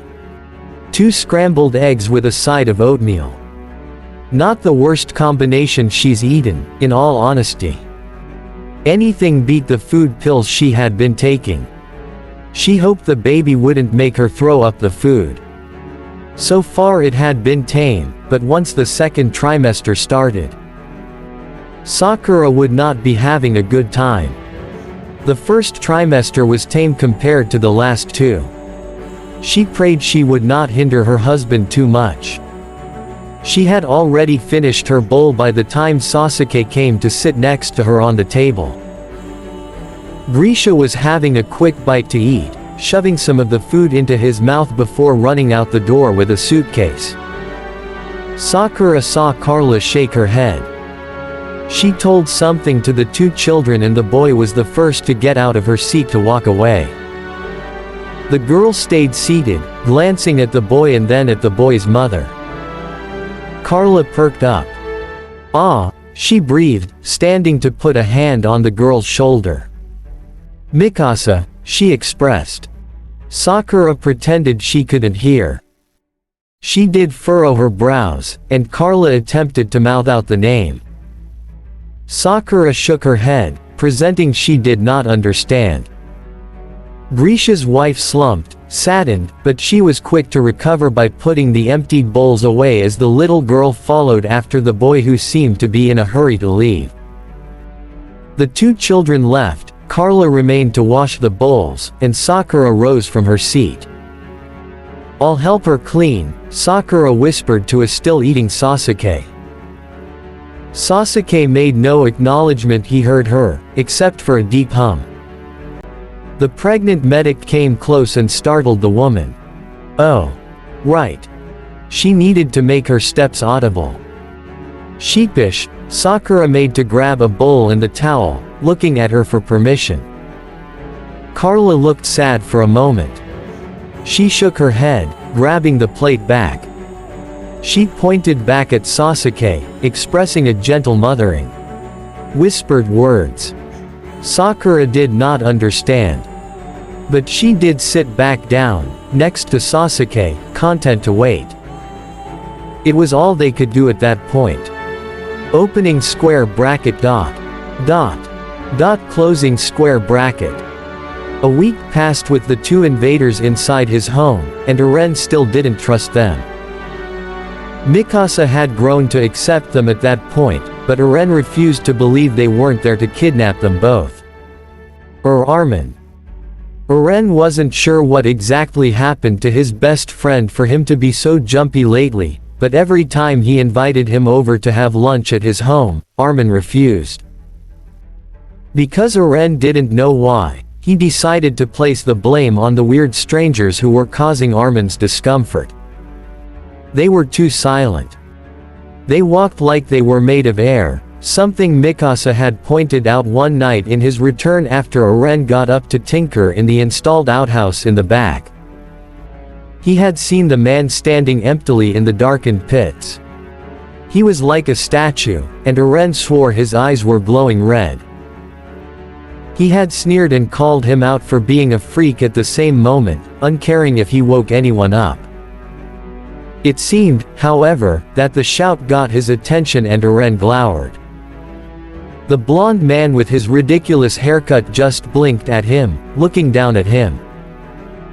It just infuriated him more, and he had half a mind to show him just how little he could be, except when he blinked, the man was already gone. For 2 whole days, he convinced himself he saw a ghost. Because how else was he supposed to explain why in the fuck that weird fuck vanished? Question mark. They didn't speak or hear, according to his mother, which only fueled Eren into the unbelievable. How had the man known he was there if he couldn't hear? Fucking freaks. That's what they were. How could his parents let them in, knowing what happened to Mikasa? He supposed one of them wasn't so bad, though. The woman. Maybe because she wasn't there most of the time and got home when his father did. He was starting to speculate that maybe his father became an asshole and started cheating on his mom, but he didn't find any evidence. Plus, his father would never do some scandalous shit like that. Eren deemed himself a good judge of character. Which was why he was more uncomfortable around the woman than the man. The man, named Carl, just pissed him off. Eren was onto him. He wasn't going to let a repeat of before happen again. As for the woman, she was just weirdly nice. She helped his mom around the house a lot. Way more, and it often gave his mom time to do what she wanted. Eren didn't know what it was, seeing as he got the hell out of there with Mikasa, complaining to Armin about it all. But he was seeing his mother more happy, less tired. Her hands weren't always damp anymore, and Eren got the feeling it was because the woman, Mista, was doing the work around the house. At least one of them was damn useful. Eren was reluctantly grateful. Plus, he didn't get nearly as many chores anymore, and neither did Mikasa. By the 4th day, he had marginally lowered his distaste for Mista the stranger. His mind didn't change for Carl the stranger though, despite seeing him axing the logs he brought in for the fireplace that his father usually worked on even if he was exhausted. One arm or not, he knew how to use a weapon and Eren didn't like it. Mikasa voiced her opinions from time to time. She said she liked Mista, but she wasn't sure about Carl. He stares a lot, Mikasa revealed, and Eren almost ran back to the house to kill him. He knew it. That fucking dickhead thought he could ogle Mikasa and get away with it. Mikasa stopped him by whacking his head so hard he was sat. Ow, he hissed at her, rubbing the punished spot furiously. At Miss Knocknebel, Mikasa deadpanned. Armin frowned. In what way? He asked. I bet he's a perv even to his own wife, Eren snipped, ducking before Mikasa could hit him. She kicked his ankle instead and he clutched at it, seething. Mikasa took a moment to answer. It's similar to how your mother stares at your father, Eren.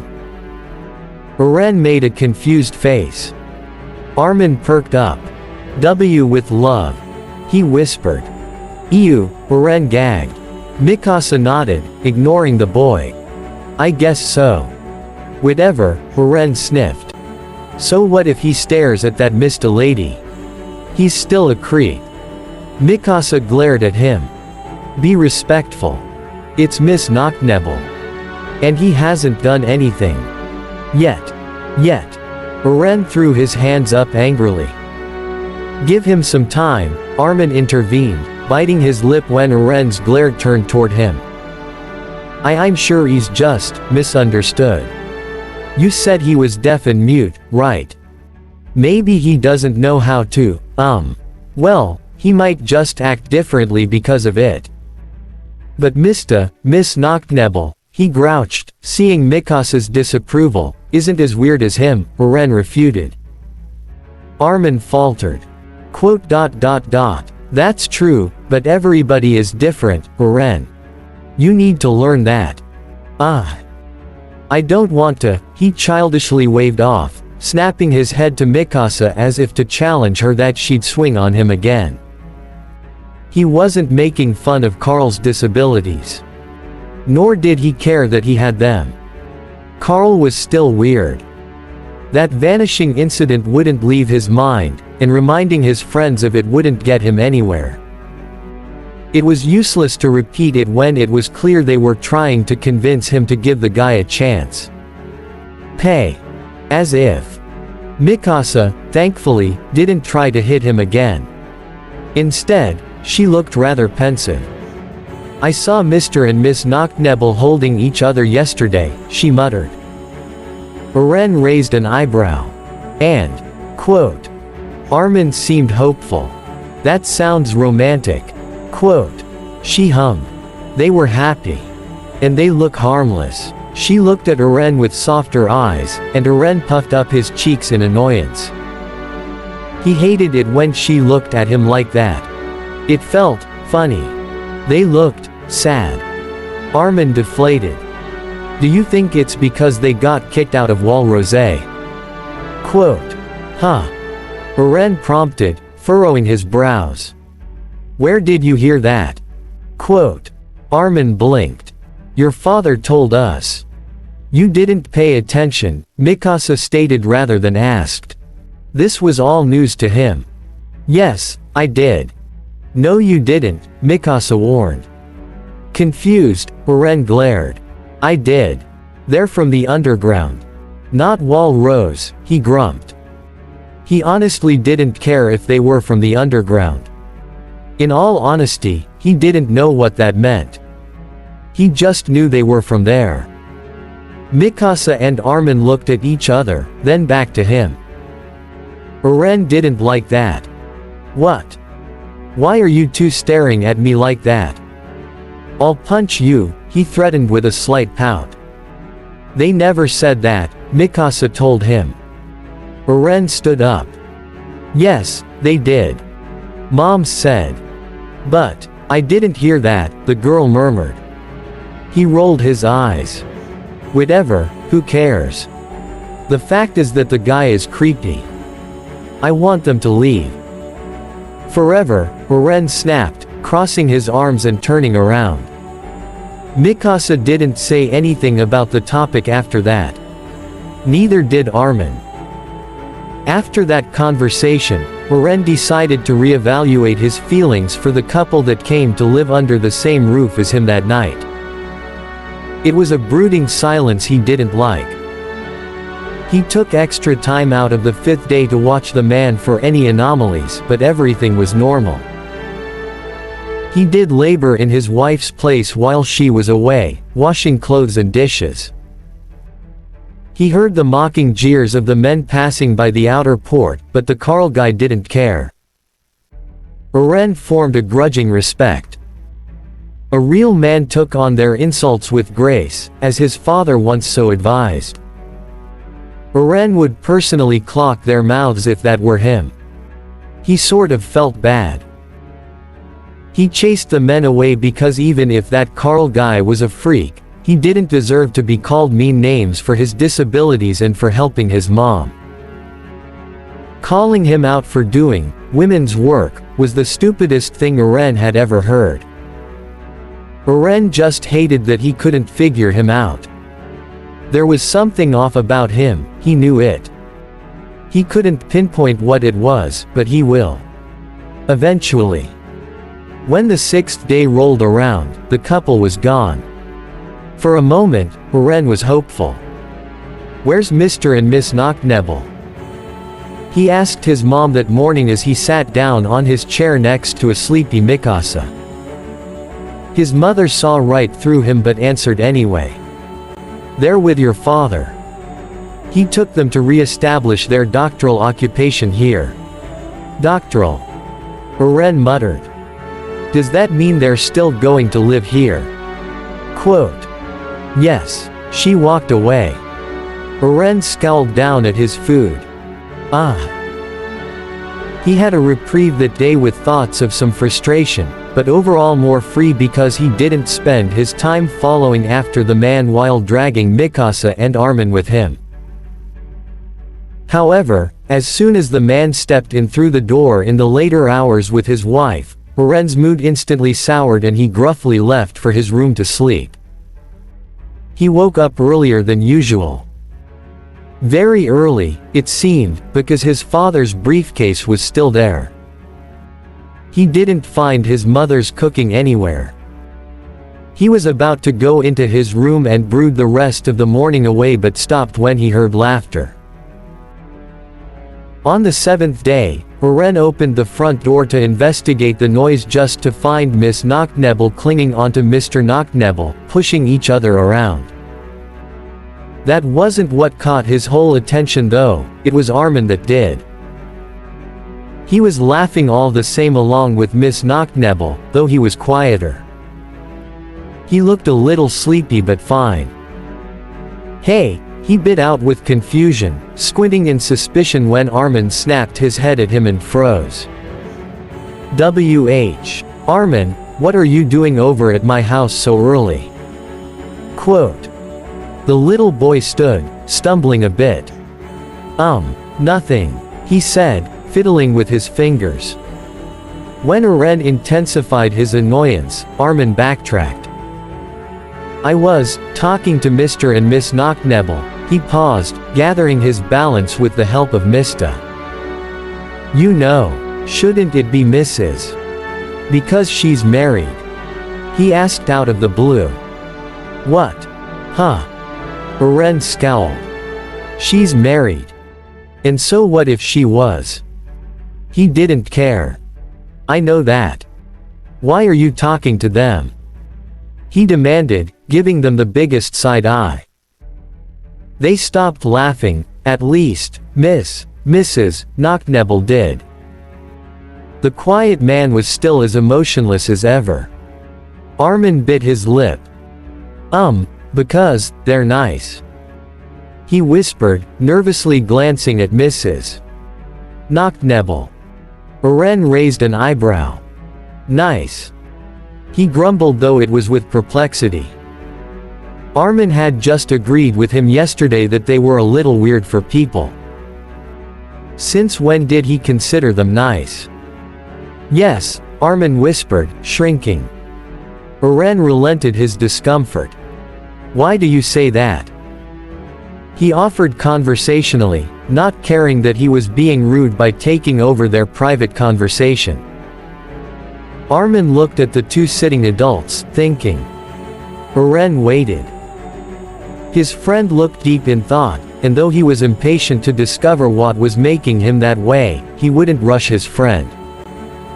Armin wasn't stupid.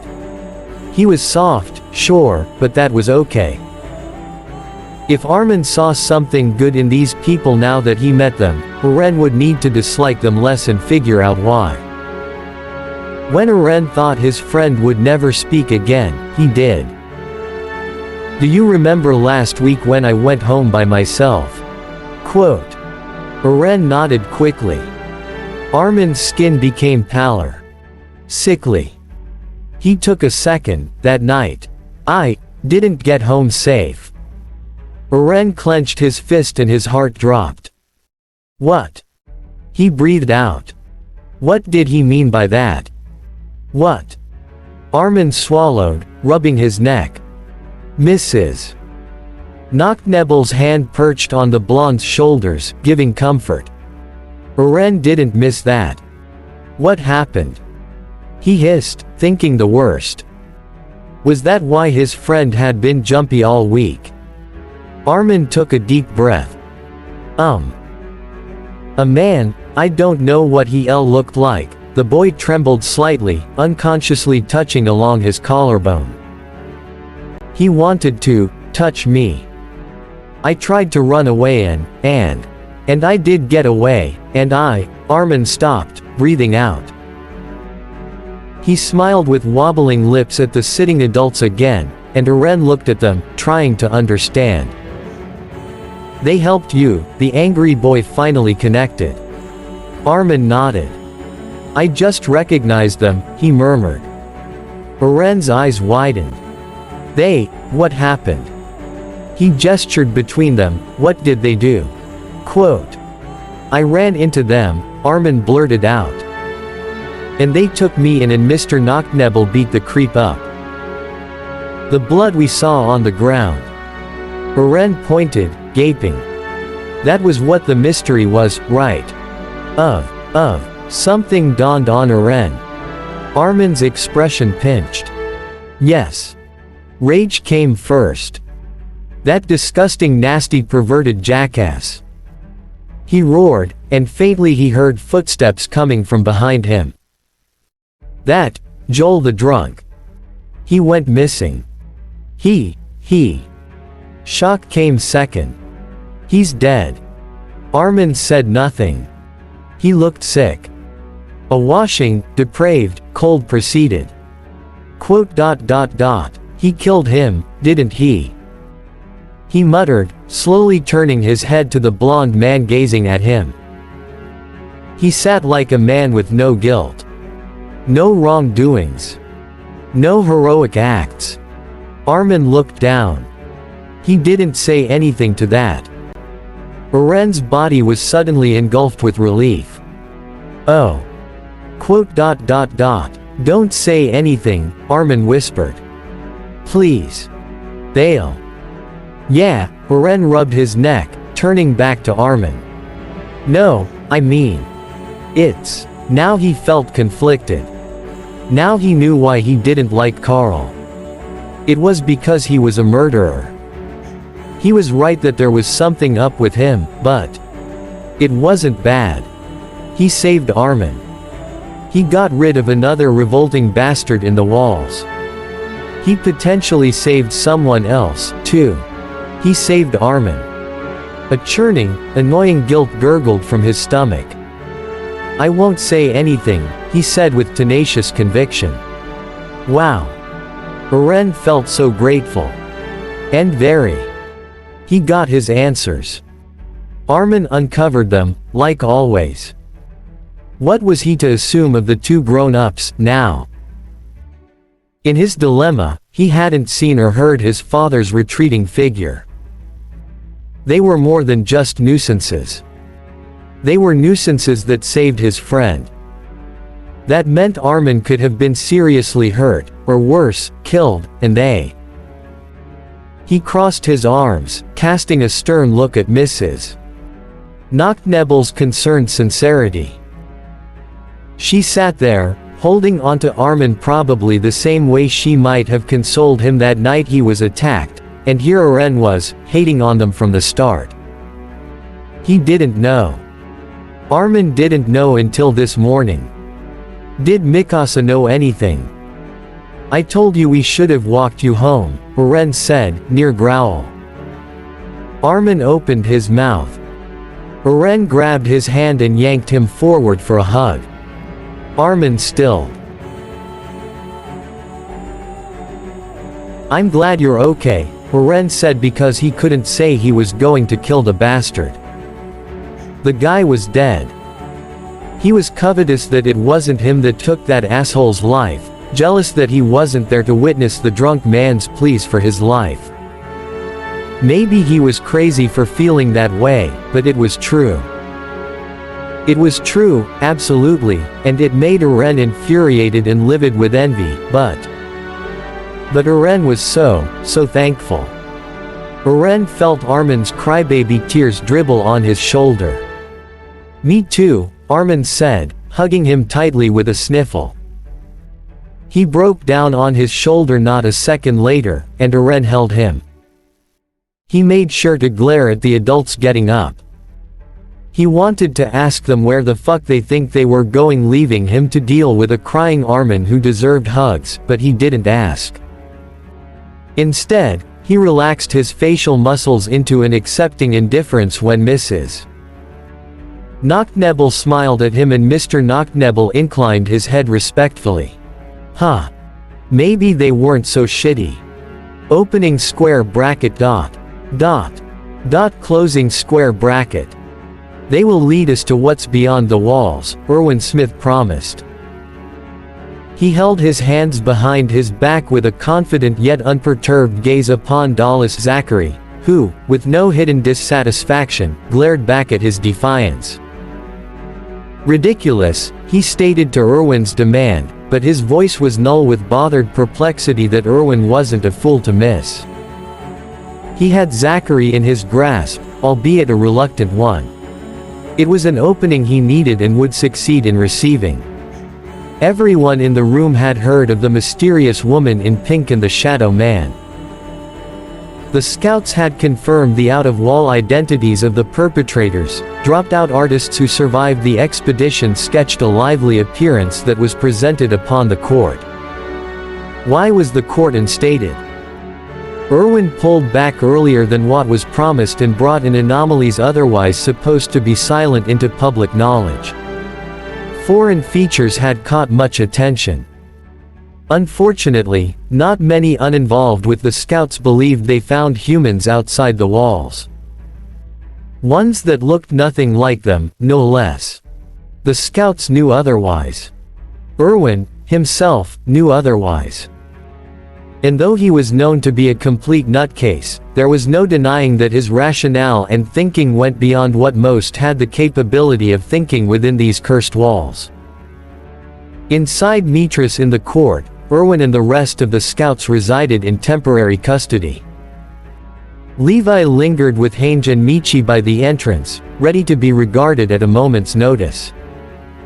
All in all, their lives were in a noose.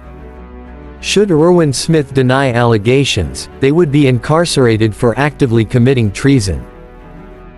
If not, then they would need to prove that such beings exist and bring them forth for evaluation. A lot was taken into gamble. And are you certain to believe, Commander Smith, that if we approve of this operation, these individuals will show themselves? The congressman demanded. Yes, Erwin said without hesitation. The room went silent. 4 hours of discussing and challenging each other back and forth, all because Erwin wanted to approve of another expedition, this time with the help of the garrison soldiers just for a chance to see either the pink medic or the shadow man. And it was no surprise for Erwin when the hammer fell later on at an adjudication of endorsement. Opening square bracket dot. Closing square bracket. Sasuke stared at Sakura. No, he objected instantly. Outside the house, in the middle of the night with the moon shining upon them, Sasuke and Sakura stood talking to each other with a sweating Grisha perched against the wood of his home, between them. A week and 3 days had gone by since they first came here seeking help for a way back home. Grisha had yet to discover their true whereabouts from where they came from. Currently, they were in a disagreement about something grave. Courtesy of Grisha, he had told them, as promised to Sasuke that fateful morning a week and 3 days ago, news about the happenings of the scouts. They were to set out again tomorrow. A longing look came about on her disguised features. "They're going to die," she whispered. Sasuke wanted to say, "So what? They were strangers. Just people. She didn't owe them anything." But he didn't say that. "It's their choice," he said instead, because that was the truth. Nobody asked them to go outside and face the giant humans again. They sealed their fates to injury or death, and Sakura was not to get involved. Especially since she was pregnant. Sasuke refused. Sakura's expression showed her displeasure. "They must be ordered to do it," she said, looking at Grisha for confirmation. The man sighed. "Commander Erwin Smith is in charge. It's much too soon for him to lead the scout regiment into battle with the Titans again. So, yes, they are being ordered, likely by him. Otherwise, it's from Premier Dallas Zachary, but I don't think he'd approve of an expedition outside the walls so soon," he babbled, biting the nail of his thumb. Most of what he said was broken speech, but the Uchiha understood it. All of that information wasn't unexplored to Sasuke. He was now made known of what this scout regiment was. He knew of the rankings, of the 3 separate branches led by different people, just to be under conduct by one man who was beneath the jurisdiction of another. The same as Konoha, Sasuke supposed, with varying differences. He had common and recorded knowledge of this society, including but not limited to his fast adaptation to the language he was keeping a notebook for.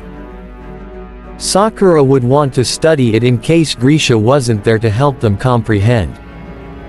He finally had a name for the enormous humans too. Titans, they were called. It made sense. Sakura regarded him with a pleading look. It's not their choice. And they aren't prepared, either, Sasuke-kun. They can't go out there like that. Sasuke pinched the bridge of his nose. Then why send them out? Quote, "Parody doesn't care about scout lives," Grisha pointed out, bringing a tired glare from Sasuke. Nonetheless, the nervous man continued. "The scouts signed their life away to protect the walls. Not many come back. As far as I'm aware, they treat their soldiers like Titan fodder." Sasuke wanted to shut him up. He knew this would only push Sakura to leave more. "I'm going," Sakura said, resolute. Sasuke felt his heart drop. "It's dangerous. I can handle myself," she brushed off. Sasuke knew that. She was far from weak. And yet still, he fretted. At this point, all of his protests constituted because of his separation anxiety. What if the man that sent them here came back and caught him? His wife and unborn child would be stuck in a different place, without his protection. He didn't want his wife to go by herself. "Then I'll go," he offered because he would. He'd do it for Sakura. She cared about these people, not him. No, she denied. Sasuke bit the inside of his cheek. I can heal them. No offense, Sasuke-kun, but you can't be everywhere at once. Watch me, Sasuke challenged. She gave him a tired look. I'm going to help them, Hinata. That's final. I'm doing it, he insisted, shaking his head. I won't let a single one of them get hurt. Sakura frowned. He narrowed his eyes. The Titans are weaklings. They are nothing to me. You need rest, he said, gesturing to the house. You can rest here. You have somewhere to sleep. Shelter. Food. I can't let you go out there where trouble exists, knowing that you'll be resting on the dirty ground for days. He didn't mention her pregnancy. He wouldn't let Grisha know until he trusted him enough. Sakura's expression softened, holding her stomach. She was now unsure. Sasuke's hope flared. Stay, he tried again, earnest. I'll take care of it. He'll get rid of every Titan in this place if he had to. She looked to Grisha. How long do these expeditions usually last? She asked, sounding resigned. Sasuke knew by her tone that she finally conceded defeat. His body relaxed. 2 days. 3. A week, at most, Grisha answered, looking at him with a new respect. Fear lathered quite well with it, so Sasuke didn't call his pestering look at attention. Sakura rubbed her temple, thinking. After a few frustrating minutes, she leveled Sasuke with a glare. You better not get hurt, she warned, pointing at him. The Uchiha stood there for a solid 10 seconds, debating. Sasuke then took her accusing hand and brought it up to his lips for a kiss. Thankful. Sakura, through the henge, glittered a ravishing pink. For you, he promised. It seemed he'd still have to go somewhere else without his wife, but that was fine. She would be here, safe, within the walls. It was a better compromise than having her outside suffering in the cold.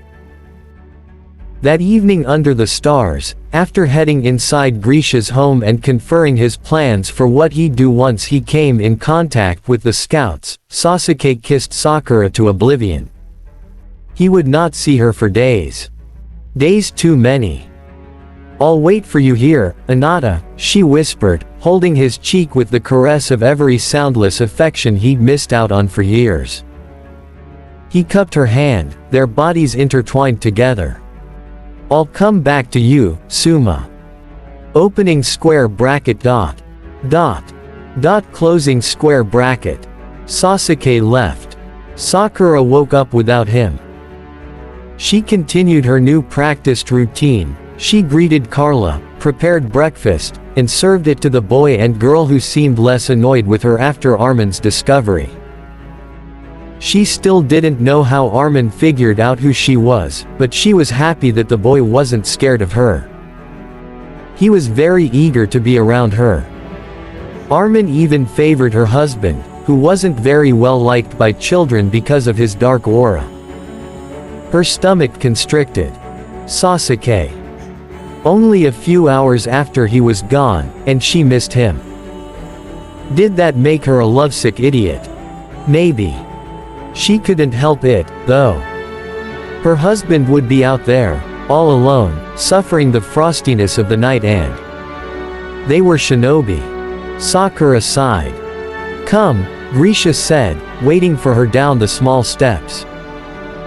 Sakura closed the wooden entrance and turned around, melancholic but confused. Grisha looked haggard. He did not look like the same man he was hours ago. What happened? I'm going on a trip, he revealed, and Sakura wondered to where. I'll be gone for a few days. I'll need you to keep my office running while I'm gone. Sakura nodded. Where are you going? She tilted her head. 2 towns over, he answered. Too rehearsed.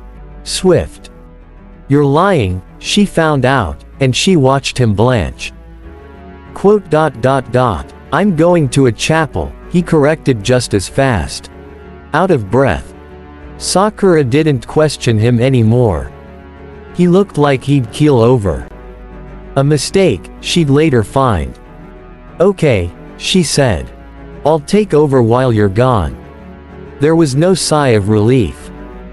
He merely nodded at her, shook her hand, and they both went their separate ways. Opening square bracket closing square bracket. She returned home alone. She carried a list she would decipher for a few patients who followed the instructions Grisha had left behind. An explanation of their symptoms, most likely. She had rectified most, including an infection, that day. Genjutsu came in handy here. She closed the door. She wasn't as tired as she would have been back home. The bad but good thing about being here was the lack of paperwork. Turning around, she stopped shortly. The boy, Eren, came up to her holding a bun that smelled like something sweet. "Ah," she made a noise, but Eren didn't sneer a questionable threat at her as she'd gotten accustomed to receiving. She took the bun. She smiled at him. He didn't smile back, but his indifference was better than his usual glower. Mikasa, the girl Grisha said their family took in, gave her the same bun later on after she ate the first when Eren scampered away. She uttered gentle words with the spontaneous gift, and Sakura demonstrated her appreciation by bowing to her. In the night, long after Eren and Mikasa went to sleep, she stayed with Carla at the dining table. The woman knitted a scarf while she read the book Sasuke left behind in comfortable silence. She was surprised many dialects of the Eldian language held similar pronunciations with common tongue. It was enlightening. There wasn't much he wrote off, however, just the important parts. Carla began that night, and Sakura listened to her, watching her tender features mouth gratitude. Did not, too. Thank you. Sakura made sure to give no outward reaction until Carla reached over and patted her hand. She beamed the brightest she could muster. She understood gratitude. Opening square bracket closing square bracket. Sasuke was still gone. Sakura went on with her day. She rose from the small bundle of covers, stretched, and helped Carla make breakfast.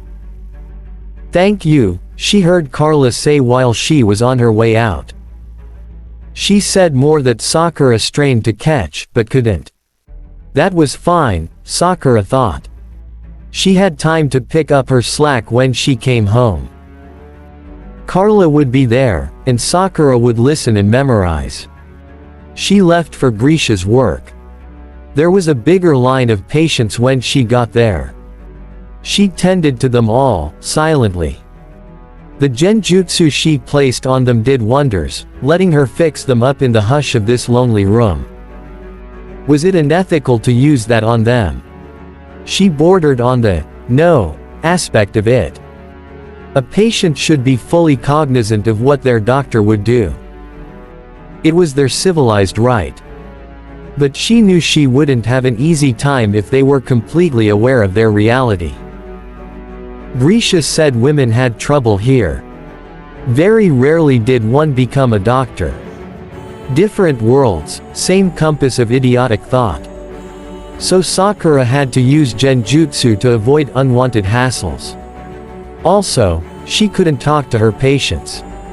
She didn't know how to and she couldn't understand them. They'd be suspicious of her.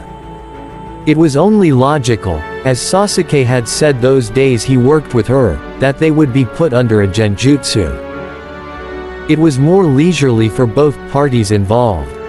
Still, Sakura felt guilty. They didn't know. But she was a doctor, damn it. It was her job, and she loved her job. She loved helping people. If it took a little occult lie to get them in a cooperative position to heal them, she'd do it. Washing her hands in the basin outside the building, she looked up at the orange sky to check the time. It was almost time to go home. Heaving a despairing suspiration and thinking about how Sasuke must be doing, she rose from her crouched posture and wiped her hands on her apron. She took a moment, counting the people still in line before she felt the ground shake. Someone screamed. Alarmed, Sakura looked at who it was, a little girl amongst the crowd that was facing something tall with a terrorized expression. Deeply troubled, the medic turned to see what was going on. Her wet hands dripped. Her eyes locked in on flesh. On eyes. On hands. On a face.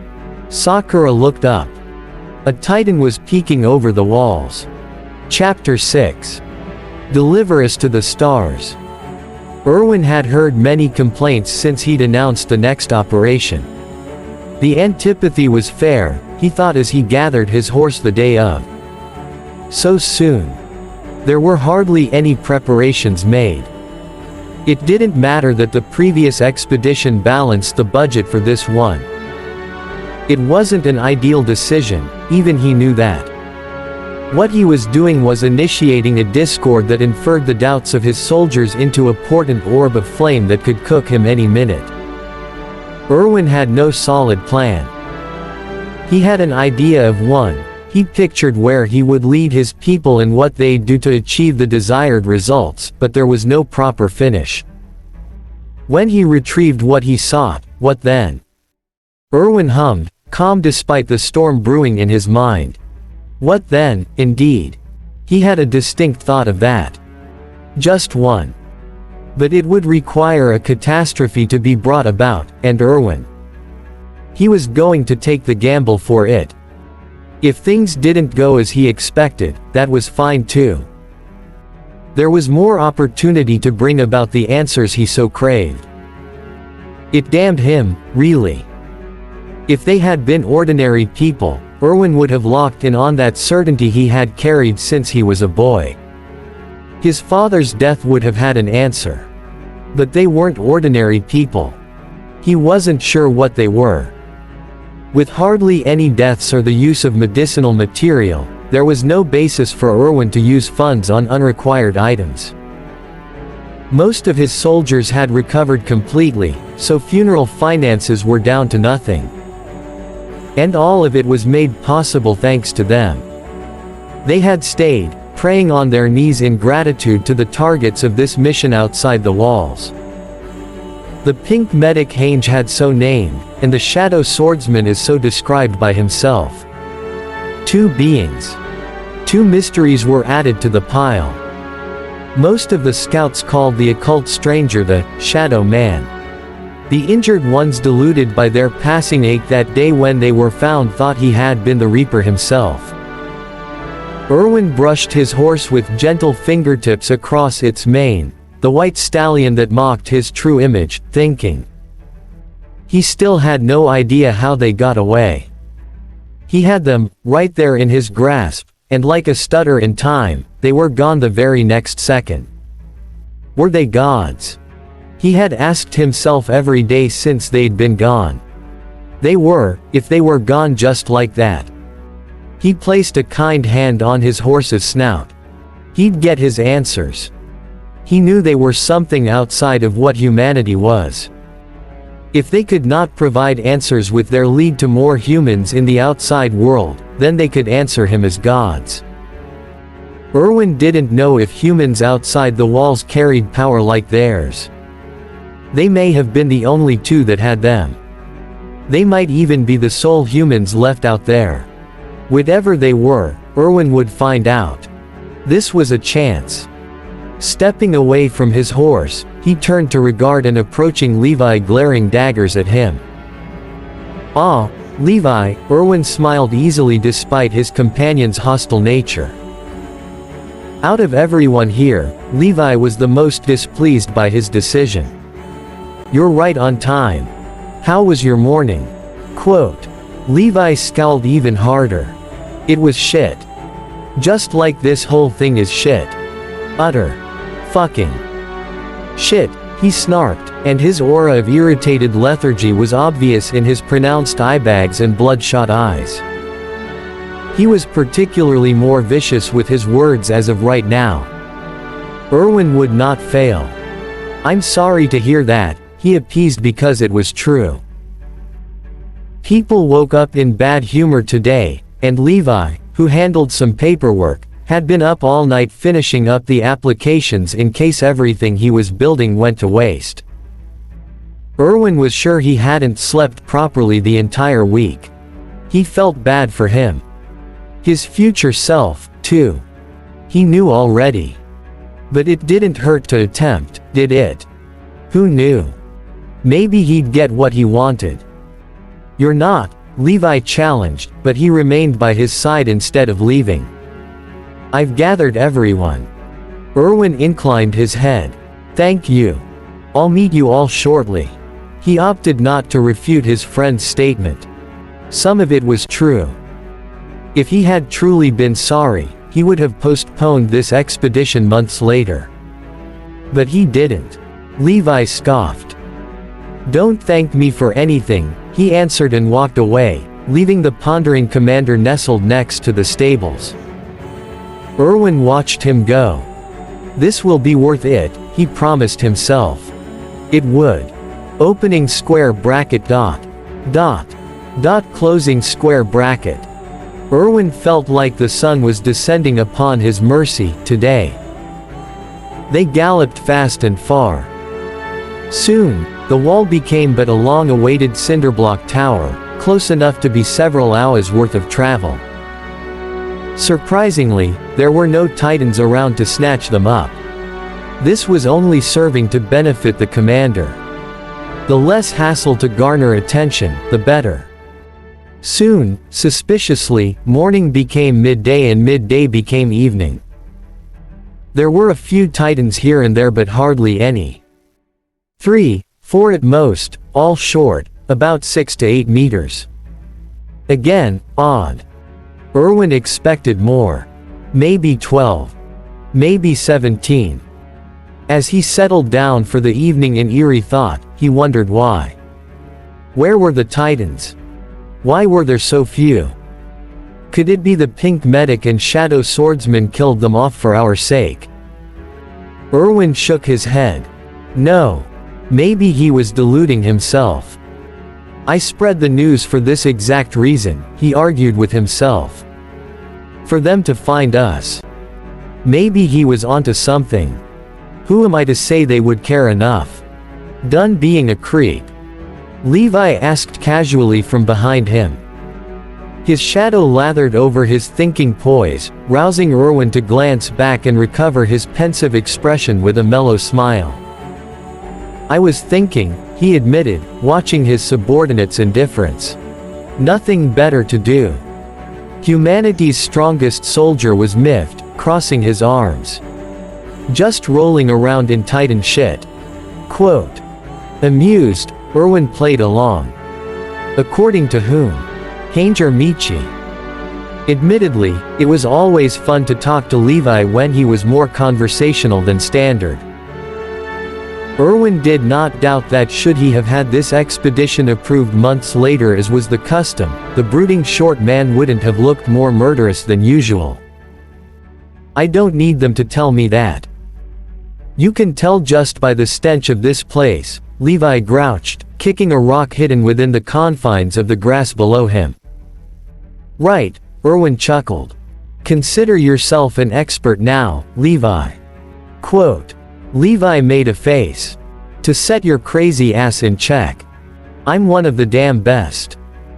Concerningly, Erwin was a bit surprised when Levi came closer to stand next to him and gazed with ill will at the moon. That shit is bright.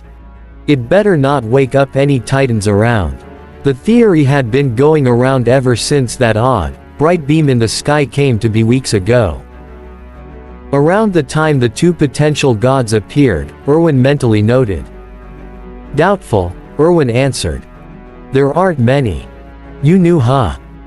You probably shoved them all up your ass when you were coming up with this shit of a plan, Levi sniffed, drawing his glare to Erwin. I'm not happy about it. Erwin hummed, far from it. Levi hadn't been this chatty since, well, Erwin didn't remember. But Levi was furious, that was for sure. I know. Hard to tell with you, though, he joked. The short man scoffed. Are you finally going to tell me why we're all out here to become Titan chum? Quote. Erwin side-eyed him. I thought I already informed everyone of the purpose of this expedition. God knew how many times they've spoken about it. Levi rolled his eyes. If you think for 1 second I'm going to believe you're find the pink medic and shadow swordsman bullshit, then you're an even bigger dumbass than I thought. Erwin smiled knowingly. Nothing gets past you, him. Quote. Quit the stalling. What's the real reason for this? Levi was always serious, but the settling tension on his shoulders alerted Erwin that he was through. Erwin wasn't a fool to deny answers when they were needed. Erwin sighed, rubbing his temple. Do you not find it strange that they were found here? Outside the walls? Quote. The heavy question was answered quickly. No shit. It's phenomenal, Erwin admitted. His breath caught. Levi went quiet. Why would two humans be outside the walls? Erwin asked, waiting for him. Levi locked his jaw. Quote. Who knows? Exactly, the blonde agreed. We don't know. None of us do. They're foreigners, Levi. Levi watched him closely, pondering. The commander continued. They don't look like us. Don't speak like us. Doesn't that stand to grab your attention? What could they be, if not human, from somewhere else? Quote. Freaks, Levi answered, though he only did so because he had no other one. They hold tremendous power. What about them is so different from us, anatomically speaking? Their appearance and mannerisms are striking, yes. I have never seen a beautiful woman with pink hair. But what are they? What do they have that we don't? Quote. Sounds like you've got a harden, Levi deadpanned, uncomfortable. I don't know. I don't like them. Erwin let out a short laugh. I don't believe you like anyone, Levi. I don't trust them either. That too, Erwin's eyes crinkled from the corners at his amused expression. Levi wasn't fooling. TCH. My point still stands. How do you know they'll appear again? We're all going to fucking die out here, Erwin. Pessimism doesn't suit you, Levi, Erwin humored. Stupidity doesn't suit you. The point of all this is to, what? Make them reappear for them to show us where the rest of them are. We don't know if they're waiting to kill us. Why would they waste their damn time? Quote. Erwin closed his eyes, thinking. One thing came to mind. Because we're not dead yet. Opening square bracket dot. Closing square bracket. These people are insignificant. Sasuke watched them all scamper into the fields, disregarding their burdened lives. Maybe it was cynical of him not to care about them, seeing as so far they were as human as he was, but he just couldn't muster any pertinence that dictated him into giving a damn about what they were. Titan fodder, Sasuke thought with vexed disgust. They were part of a world he believed was none of his business. His main priority was to get Sakura home. Even if it cost his life, Sasuke would give it. The second on the list and presently active was keeping Sakura happy. She didn't technically need safety, though that came with the package deal regardless, because she was strong alone. So he was making Sakura's decisions a constant rewire in his brain, both because he wanted her less stressed, and because doing something for her would make him feel less useless. He had not yet acquired a solution, and they'd been here almost a month. When Sakura and his child were on the line, failure was not an option. For now, he'd follow what she wanted while searching for answers to get them all home. Ever the same, kind Sakura of his youth, she sought the protection of others. People who needed help, clearly all they were doing was condemning them. The people here were weak. Useless. They could hardly keep themselves from dying by those mindless freaks of nature. The walls were their only salvation. If a monster broke it down, what would happen then? The reminder of the mysterious man that brought them here torched his wrathful bones. He hated leaving Sakura alone. But she was more stubborn than he was, and though he loved every damn bit of that, he at times wanted her to be like when they were genin during hardships like this, when she'd listen to him and stay out of trouble so that he could handle it. She's too good for me, Sasuke thought achingly. Too good for the likes of these strangers. Sasuke ran with the scouts at a distance, keeping pace with the horses. It was hard to locate them at first. He had to scout far from his wife, probably on the other side of the walls. Eventually, he saw their various squadrons embarking from a distance. Now, he could see the 3 people that brought them here in the front lines, 2 of them lagging with a separate battalion. He didn't know what they were going to do. He didn't care, either. To him, it was ridiculous.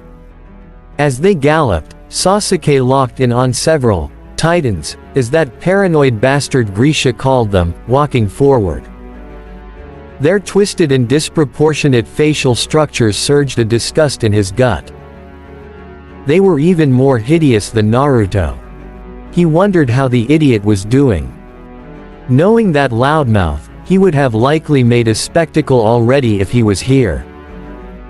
Or better yet, caused a revolution that helped these people more than what he was currently doing. Sasuke hoped he, his wife, and his unborn child would get home. The Uchiha scowled when the Titans finally began to move in the direction of the living, human chum. Why the fuck weren't they getting out of the way? He could see very well and clear the fear of a few of them. From the trembling to the last drop of sweat hitting grimy leather, they looked like they were waiting on hell itself. Sasuke wasn't going to save them if they were just going to launch themselves head-on. He kept running, waiting for them to do something, but to no avail. Sasuke cursed.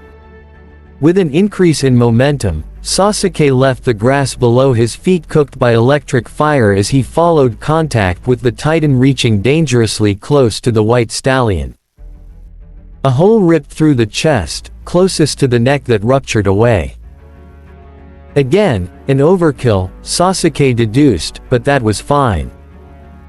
The rush of the first allowed him to jump to the next directly.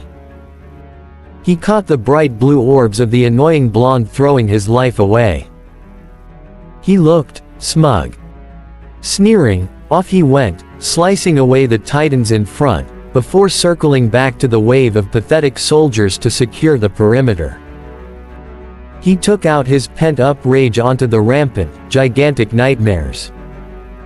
All the while, he thought of Sakura, and how unfair it was that he could not lay in her arms. Opening square bracket dot. Closing square bracket.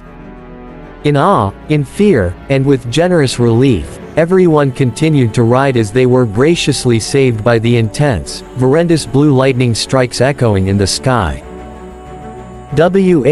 What the hell?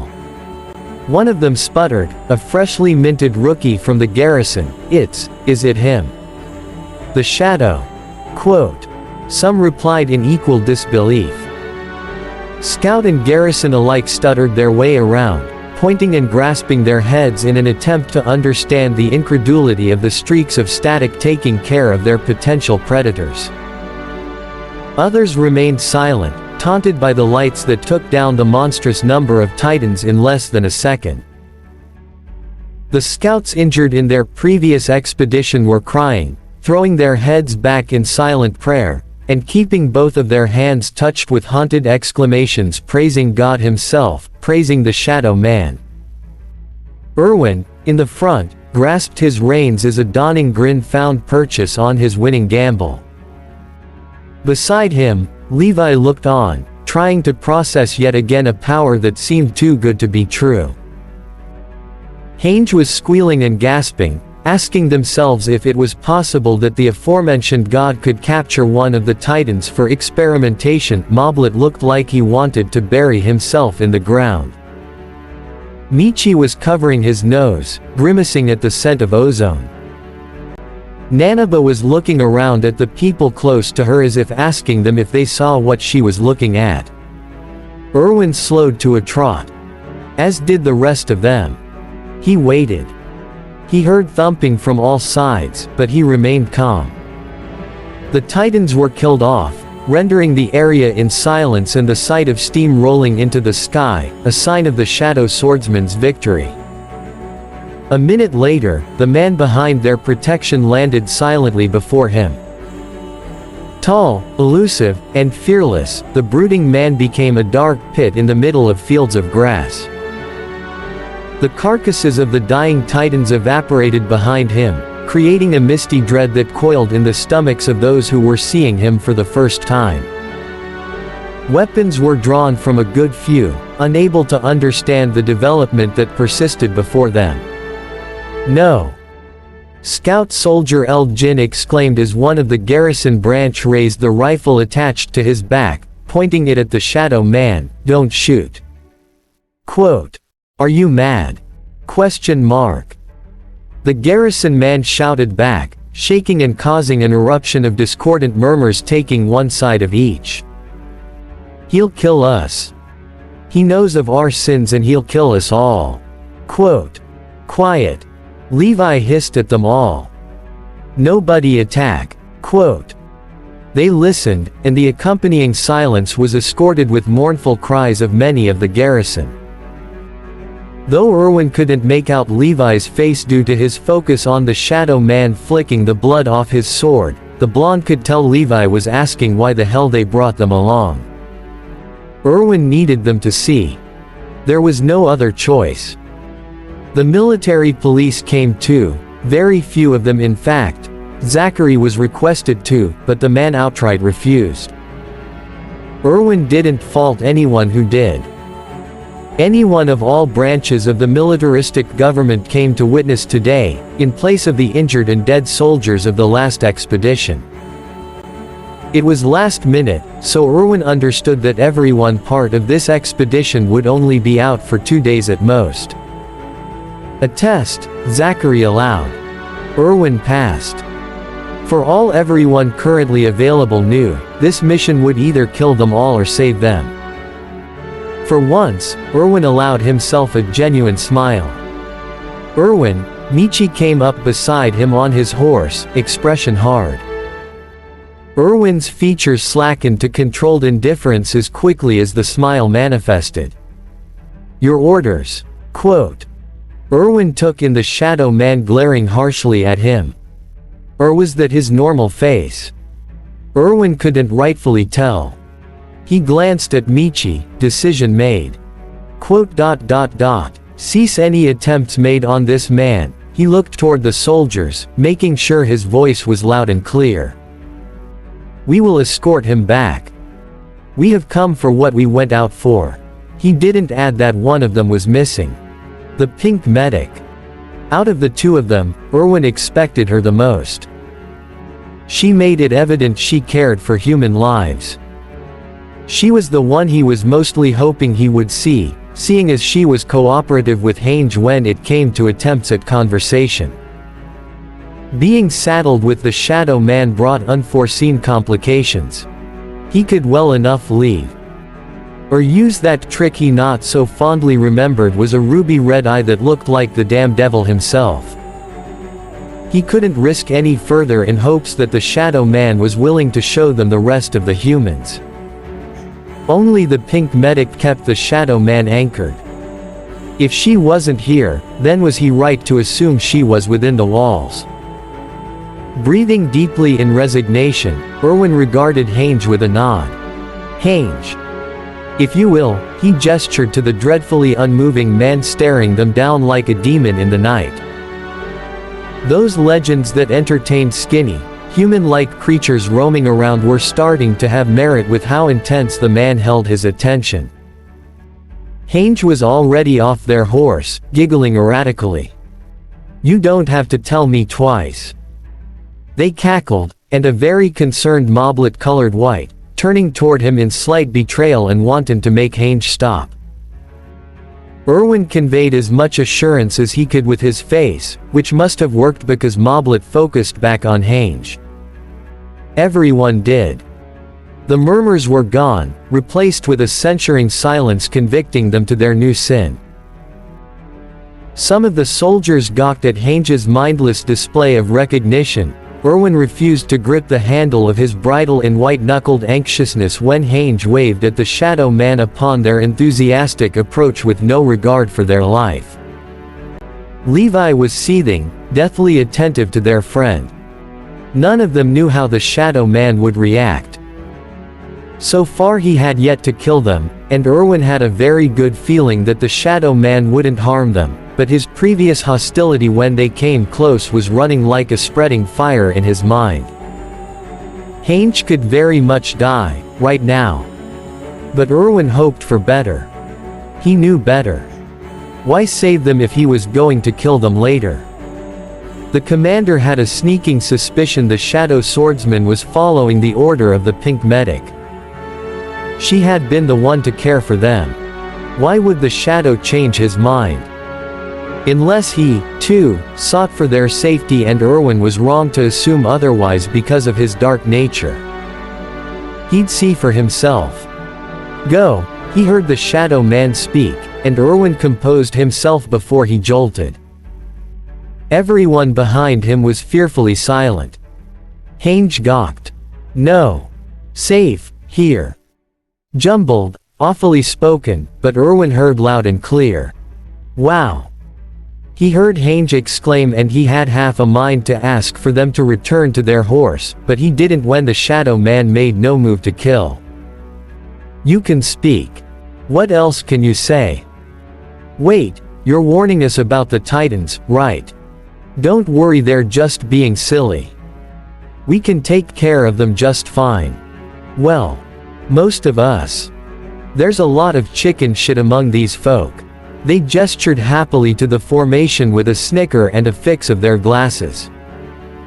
Go, the shadow man rumbled. Now. The atmosphere plummeted into a dark abyss of hell. Erwin suppressed the gag of anxiety clawing up his throat. He heard the commencing sobs from some of the soldiers unaccustomed to the feeling of impending doom. Hell, Erwin was nearly close to jumping out of his clothes himself. His hair stood on end and several frosty shivers cackled down his rigid spine. Levi was the only one who seemed of mind, but one glance at him showed that the man wasn't faring any better. Hange rubbed their chest with an exaggerated grimace. Yeesh. You, sure are scary. They cleared their throat, but. Okay.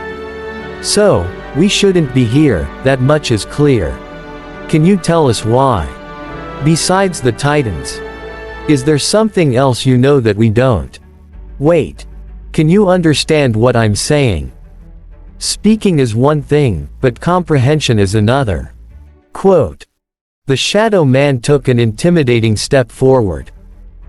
Levi removed his swords, but the shadow man's inhumane snap of his head caused him to go stock still. The effect of the lone crimson eye spooked the soldiers behind him. Devil! Someone shrieked, falling off their horse. Their announcement caused many others to wail or foam at the mouth in panicked rivalry, and Erwin released a frustrated noise. Keeping everyone in check was an issue. If they frayed from their position, they could all doom the mission. What am I thinking? This is what I wanted. For them to see. For them to reveal humane reactions to gather sympathy. Erwin thought with sweated resolve. The chill he exhibits is clouding my mind. Calm. The weight on them lifted. Erwin faltered, calculating. The shadow man's red eye was gone. Go. Stay away. Outside, his focus was solely on Levi. Levi gritted his teeth. And how do we know you won't kill us? The short man challenged, never waning from his defensive position. Though both he and Erwin knew he wouldn't stand a chance against him. The shadow swordsman lifted a hand, aimed right at them. A scream bubbled in everyone's throat. Safe, he repeated with an inclination like he knew some of what Levi was asking. Or he detected the body language of everyone well. Erwin figured for the latter. Slowly, a purple dome began to form over them. Erwin pulled his whining horse from scampering off, looking up and around and trotting forward when everyone began to huddle together with murmuring yelps and doubts, though some of his soldiers were opening their arms to the sky, asking to be taken. Shit! Heinz exclaimed, and Levi nearly leapt to gather them but halted when they all saw them running to their horse as the shadow man crept closer. He just told me he's sending us back. Quote. What? Erwin demanded, how could you tell? Quote. Heinz scratched at their head. No idea. His pretty red eye was in my head. And it spoke to me. Fascinating, isn't it? Question mark. Their pupils were dilated.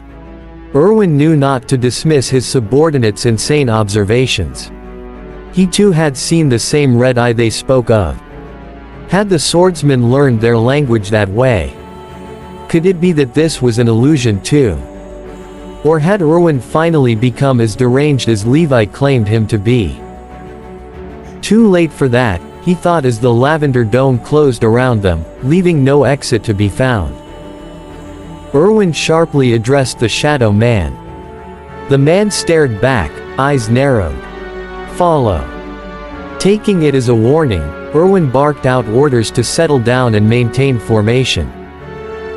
There were many protests, some that said he would kill them all, but Erwin maintained a relentless facade. He wasn't stupid. The shadow swordsman must have put up a barrier of some kind. And if the thundering steps rattling the ground were of any indication, he completed it just in the nick of time. Shrills of feared cries echoed when a barrage of titans that spawned out of nowhere seemed to collide with the purple, otherworldly wall. Desperately endeavoring to break through. The damned entity showed no indication that he was tired. He merely stalked past him, and like fearful dogs, his soldiers scattered away and trembled, making a clean path. Erwin didn't lag much behind him. Soldiers. He called, looking back, follow. Quote. They all moved forward after several minutes of tense silence. Erwin only had a single thought as few gushed at the prowess of the man who continued to protect them. Where was the pink medic? Opening square bracket dot. Dot. Dot closing square bracket. The night was soon upon them. Many set up tiny camps and cooked food, frightened but also assured there would be no Titan when the commander took it upon himself to deliver a speech. The safety at night wasn't absolute, but they had a greater chance of survival rather than running amok with the diurnal predators. Especially with their guardian so vigilant. Erwin watched as the shadow man became a paranormal figure, faceless, just a shade of dark in the night. The dome was long gone, and at a noticeable distance where the campfire couldn't reach, he remained. Erwin half expected the man to come up to him. The intimidating force was unpassable except to the pink medic, and, allegedly, Heinz, who at the very least hadn't been littered with cuts back when they approached him. Although severely disappointed he didn't get the chance to speak with the Shade God, well deep inside his sixth sense guts, he was thankful. He didn't think he'd communicate without a stutter around the man. Can he even be called a man? Erwin thought pensively, turning away. So. Levi grunted, and Erwin lifted his thoughtful gaze to a tense Levi. What now? Sleep and wait until he gets the jump on us. Quote. He would have done so by now, Michi pointed out uneasily.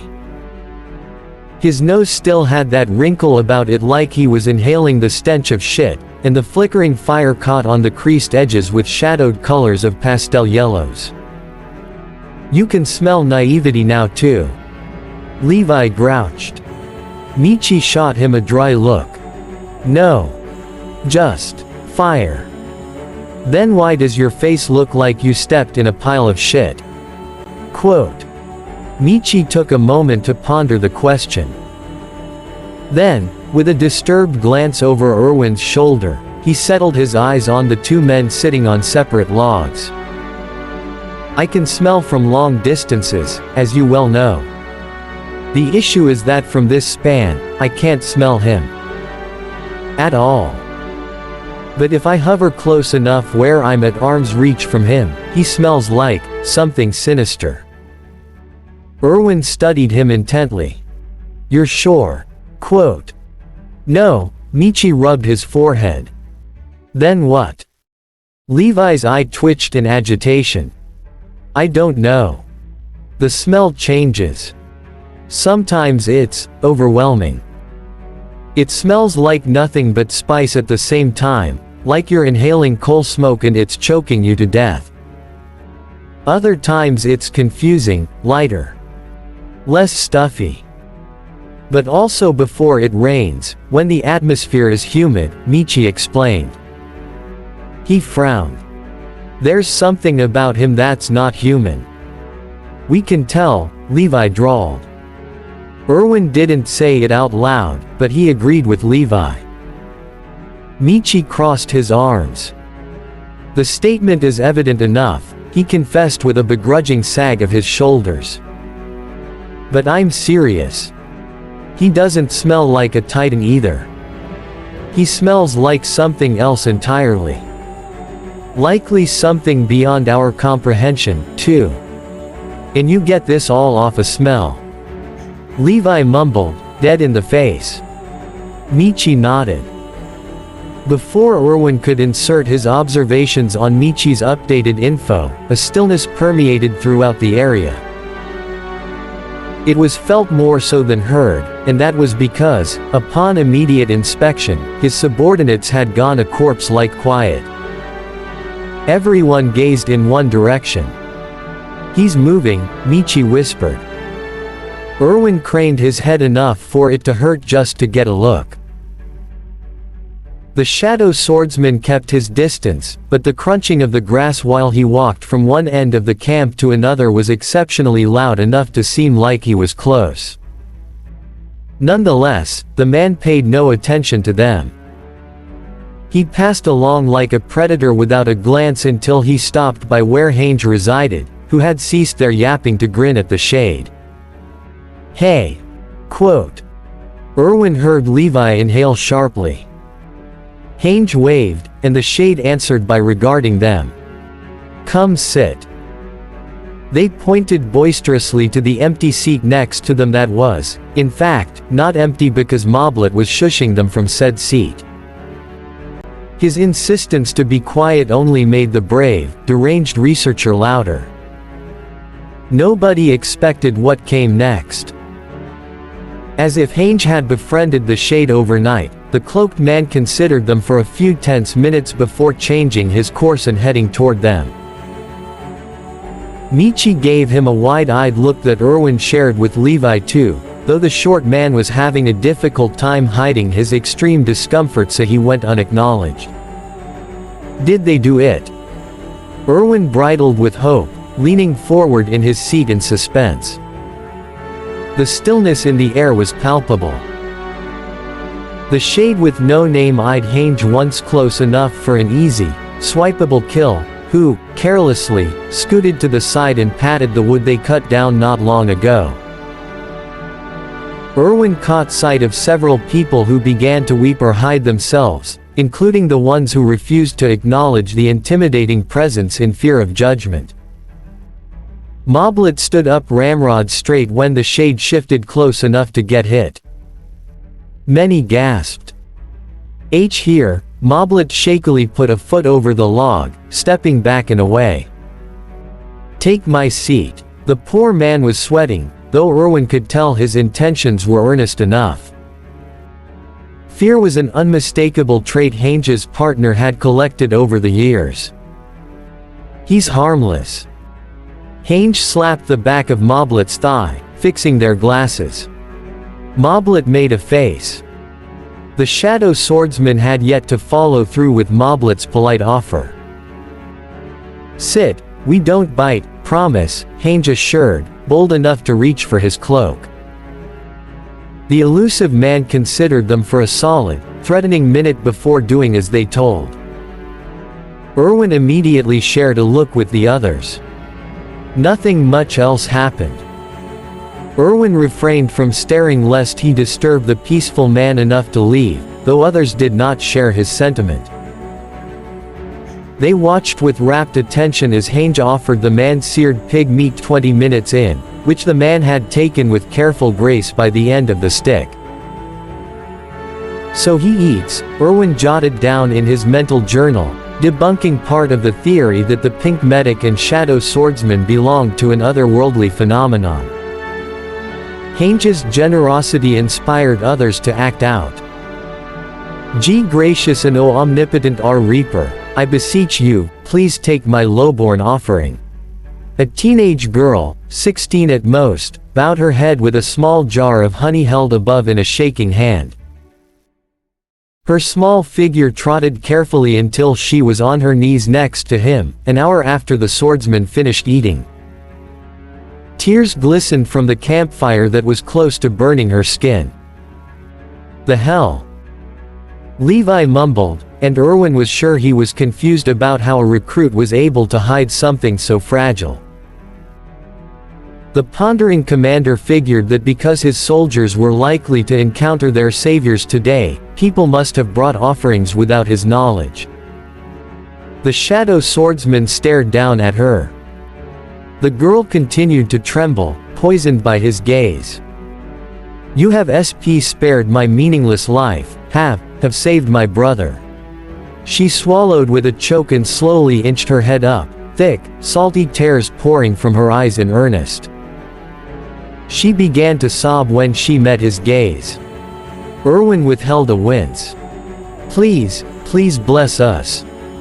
We will worship you beyond death. She wailed, throwing her face to the floor in complete submission, still holding the jar of honey in the air.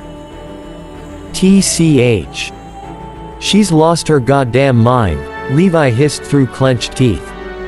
Is she an idiot? One of the military police hissed to another, sectioned a few feet away from them and loud because of the unbearing silence, she's going to get herself killed. Quote. Several mumbles of agreement followed. Erwin had to disagree. If she were to be condemned, she would have been dead already. The first time they met the swordsman, Hange couldn't even get within 5 feet of him without being threatened. Unlike everyone else, Erwin wasn't astounded to witness the swordsman accept the diminutive offering the girl nearly passed out from. Her breaths became erratic but she looked up hopefully, much like how he had seen her look when he gave his promising speech on the last expedition they had gone to. A preach that he couldn't hear for himself at the time because his mind was too overwhelmed with the verity that he was one step closer to his goal. Erwin didn't look away when the swordsman regarded Hange questionably. The intensity of his gaze managed to tear past Hange briefly, locking and narrowing on him before Hange took it back when they explained just what had happened. They pointed at the jar with a fix to their glasses. That's a gift. Usually, we as people offer to pay respects or receive a blessing in return from a god. I sure as hell believe in statistical fact rather than an otherworldly being we allegedly haven't seen in centuries, but I'll make an exception for you since you're a baffling gem." Hange let out a cackle. Understanding, the swordsman tucked the honey jar into the enclosed space of his mysterious cloak, turning to address the trembling girl still helplessly waiting for his response. Many young recruits gasped when a flame flickered on the tip of the swordsman's finger from nowhere that he was holding out dangerously close to the girl's face. The girl closed her eyes, and Levi made to stand to save her from being burned, but Erwin held him down. "What the fuck is the matter with you?" Levi snarled, "That thing is going to." Nothing happened. At least, immediately. There was a dramatic ring of purple flame that circled the girl's head seconds later before it disappeared by sinking through the hair, meat, and bone. "Wow," Hange said, causing the girl to squeak and back away with a stumbling fall upon realizing that the crazed researcher was in her face. "You got the Reaper's blessing, kid. Remarkable, I would think. What exactly did you do, big guy?" Hange asked, angling their head and grinning like mad at the stoic swordsman. The swordsman said nothing. In fact, he looked bored. Annoyed too, somewhat. Erwin wondered if he wasn't fascinated by the jar of honey, why give the blessing at all, then? Probably cursed her, Levi spat, but he looked ill. Confused. The girl began to pray without question as soon as Hange's words processed, and Michi had to hold his head from the headache Erwin shared when some, if not most, of the scouts, including soldiers from the military and garrison branch that claimed slander on their existence, obstreperously extrapolated their intrepidity and scrambled forward to receive their version of blessings from the man. It was a bad idea. As soon as the impeding, babbling crowd began to approach like a drowning wave of water, the strangling vibe of earlier made a devastating return. The camps went as silent as a graveyard. The man stood up. The red eye was back, giving a threatening survey around before he flickered out of existence altogether. Erwin withheld from cursing, standing himself to locate the man that he dreaded escaped his grasp again, but he relaxed as much as he could while unable to breathe right when he spotted him walking the same circulating way, scouting the perimeter. Levi didn't stray his attention from the shade. "Seems one, blessing, was pushing it," he commented idly, pulling at his collar to rid himself of the suffocation. Erwin thought there wasn't a blessing at all. "It seems," he agreed anyway, watching the eye observe him at a distance. "Ah." Hange threw their hands up, scowling at everyone and seemingly unaffected. "Look at what you lot did. Now he's gone all shy again." Quote. "They're deranged," a wayward scout whispered, on the verge of hysteria. Erwin sighed. Opening square bracket dot. Dot. Dot closing square bracket. Sakura was running tumultuously. The eyes, outlying and staggering, looked down at all of them with a kind of cynical intent that was sure to give her nightmares for the foreseeable future. The sensation was unlike a stop in time, leveling a soon-to-be graveyard. The downfall picking up around her was tangible, absolute in its feel that ruptured through the pores of her skin and landed like a poisoned attack in the marrow of her bones. Her growing child's chakra was thankfully stable among the incoming carnage, though the impending doom sent currents of anxiety into her core. Nothing felt right. She ran as fast as she could, wondering if a titan of that staggering size, holding so much intelligence in its eyes, would have the capabilities to tear apart the wall that separated life and death. Sakura wasn't stupid. If she didn't do something, the safety of the walls would crumble. And people will die. She ran, kindling her muscles with chakra that vested for blinding speeds, rivaling the same stamina used when she was fighting the 10 Tails years ago. It took just 2 seconds for her to reach Carla's home before everything went to shit. Sakura felt rather than saw the gigantic foot bulldoze a hole from the gate she remembered coming in from weeks ago, sending debris careening on impact. Sakura's jaw clenched in concentration. As soon as destruction befell the supposed city of Shiganshina Grisha had so aptly named, Sakura propelled herself into the air and punched every possible rock she could into minuscule, harmless pebbles around her vicinity. The whipping winds and falling detritus did nothing to deter her continuous wrathful path, straining with speed faster than sound as she expanded kicks and punches that rendered everything into tiny precursors of ash. Her strength was too much for this world uncoated with chakra, so the natural resources used were obliterated. She managed to prevent further destruction of many homes and people who stood paralyzed at the events, moments before they would likely die from being in the way. The only unfortunate premise was that she was just one woman. As fast as she was, even with shadow clones, the devastation explored the entirety, and therefore the casualties at the gate were a regret she could not stop. Their deaths had been instant. Her henge came off as she shattered the largest tower with the lightest tap of her kick headed directly to a fretful Carla coming out of her home. Carla screamed and covered her head, staring at her wide-eyed from under the cover of her arms. Sakura didn't have much time to assure her of safety. She grabbed Carla wordlessly and fled with a leap into the air, eyes diligently searching for the 3 children left in their care. Her attention zeroed in on a frantic Eren running with Mikasa behind him, shoving at the people who intercepted a scared Armin wheezing to catch up. Quicker than what their little minds could process, Sakura dived for them and snatched all 3. Mikasa and Eren were slung in one arm with Armin held by a bewildered Carla, helping Sakura carry the boy using the arm that pressed the woman close to her. She heard Mikasa gasp and Eren scream bloody murder, but Sakura hardly paid any attention. She ran, mindful of the wheezes and gags from the family in her arms, and dropped them off at the gate leading further into Wall Maria.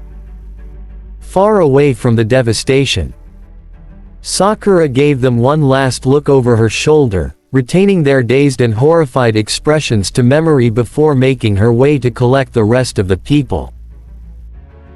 The pregnant woman felt selfish for seeking out the family she formed bonds with first, and maybe that's a bit of Sasuke rubbing off on her, but Sakura wouldn't function right if she discovered their dead bodies, knowing what she did about them. They were the first that were available to be saved. Sakura just had to rescue the rest, no less quickly than she did for them. So she did. She twisted and turned high off every building, jumped grand altitudes, and landed with calculative ease in areas where her sharp eyes saw people. She held mothers, fathers, and children alike, each one taking not even 3 seconds of travel before putting them where she put Carla and the kids. The group steadily grew. She was on a passive mission. Rescue the populace in whichever way she could, sending shadow clones to collect them when there were medical emergencies her expert hands needed to handle. And then Titans trespassed through the opening. She'd left the area bereft of most people at least, so Sakura could take them down quickly before they spread out. She thought she could hear cheering in the distance. Punching them was her greatest forte. Their weak bodies launched into the air or completely tore limb to meet in a splattered mess. She left her shadow clones to take care of people in need of retrieval, inching them bit by bit to evacuate further into what Sakura was told was Wall Maria. If Wall Maria is not safe, Sakura thought to herself as she grabbed a blonde titan with an uncanny wide smile of yellow teeth by the hair, then next is Wall Rose. If not Wall Rose, then Wall Cena. People can escape. She hurled the titan back out into the walls, keeping a solid portion of the scalp in hand from the damage. It managed to knock several titans back outside. 2 birds, 1 stone. Sakura wasn't sure how long she went on like that. Fighting, amassing boulders to patch up the hole, saving folks. Maybe seconds. Maybe minutes. Perhaps even a generous 30. However much she spent, she finished her job until she accounted, to the best of her ability, all of the people of Shigashina to safety. Thank Sage, too. Because as soon as she directed her shadow clone to take several unconscious children to the opposite end of the town, a force of 15 meters crashed through the progress she was intent on making. The colliding earthquake was enough to make her yelp and fall off the window of the inn she was perched on, landing on her knees in quick descent onto the stupid pavement. She blew the frazzled strands of her hair away from her face. Sakura was so done. One thing after another, she fumed, shoving her bloody sleeves up to her elbows as she stood to face a titan she had never seen before. I'm so ending this. Cha. Bright, lava-like eyes met her jades of fury.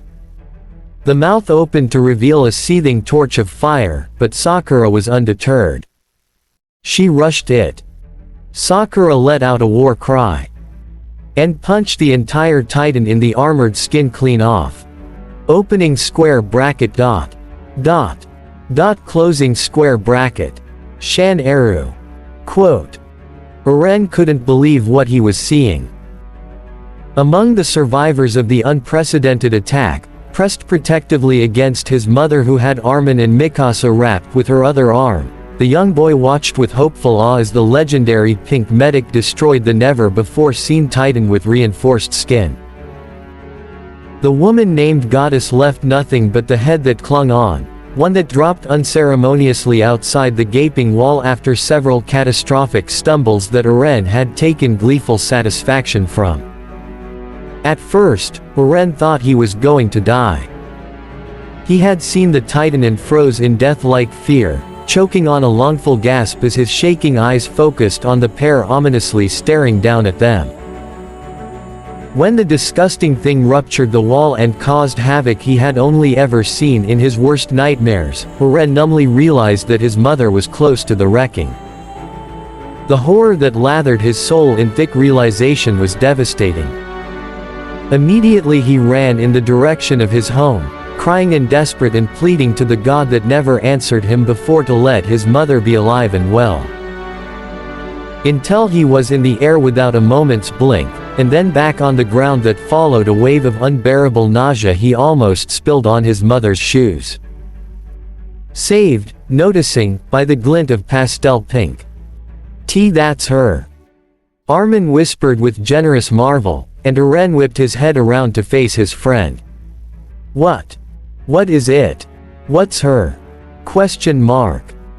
Eren urged, immediately drawing himself back into the beatdown to see what the pink medic would do next.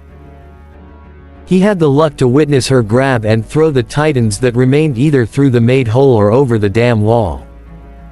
She's the one who saved me. Armin blurted in a panic, tucking himself further into his mother's embrace. The blonde child's grandfather listened in with confusion, exchanging glances with his mother who looked more ill by the minute. Carla brushed Armin's hair away from his face. What do you mean by that, sweetheart? She asked kindly, but Eren was already putting 2 and 2 together. Quote. She saved you from being raped. Eren whispered, clenching his mother's spare hand in a death grip that she had returned with her own squeeze. Mikasa moved forward to hug Armin tightly as soon as Eren's words came out of his mouth. Armin nodded. Tears glistened in his eyes, bottom lip quivering. Why yes. I thought she would hurt me at first but she healed me. I don't know how but she did and she took me to your house, I'm so sorry I lied. Armin hung his head, hiding in Mikasa's hair. "Oh, honey," Carla whispered with a profoundly anguished tone Eren had never heard from her before. She pulled all three of them into a tight embrace, kissing each of their foreheads while Eren stood still, processing the new information. Armin's grandfather looked sad. "Our pink goddess has my loyalty," the elder droned, putting a comforting hand on his grandson's head. Rather than move away in repulsion from his mother's kind touches as he would usually do, Eren sunk in, his soul still unnerved from the tragedy that could have been, if not for the pink medic he admired after hearing about the prowess she held just at the simple touch of her hand. The pink medic, he recognizes in invigorating shock, who had gone out of her way to save his precious friend from harm. The same woman who was invading the comfort of his home and the same woman who had saved it. Eren abruptly pulled away, causing everyone to look at him in various degrees of confusion and expectation. Holy shit. He cursed with a happy smile, uncaring that his mother was there. "You were saved by the legendary pink healer goddess!" Exclamation mark. Quote. Armin nodded shyly. Carla looked conflicted but grateful, and Mikasa was giving him an unimpressed look. Armin's grandfather looked fond of him for once. As if calling out to her, their savior landed behind them. And Eren looked up to who he had thought was the ordinary Mr. Knocknebel, but in exposed reality was the pink medic Eren had vowed he'd become just as good as. Unfortunately, this part is over. I hope you enjoyed it. My apologies for all those quotes. Please have a good morning, afternoon, evening, or night. See you next time, my dear faves.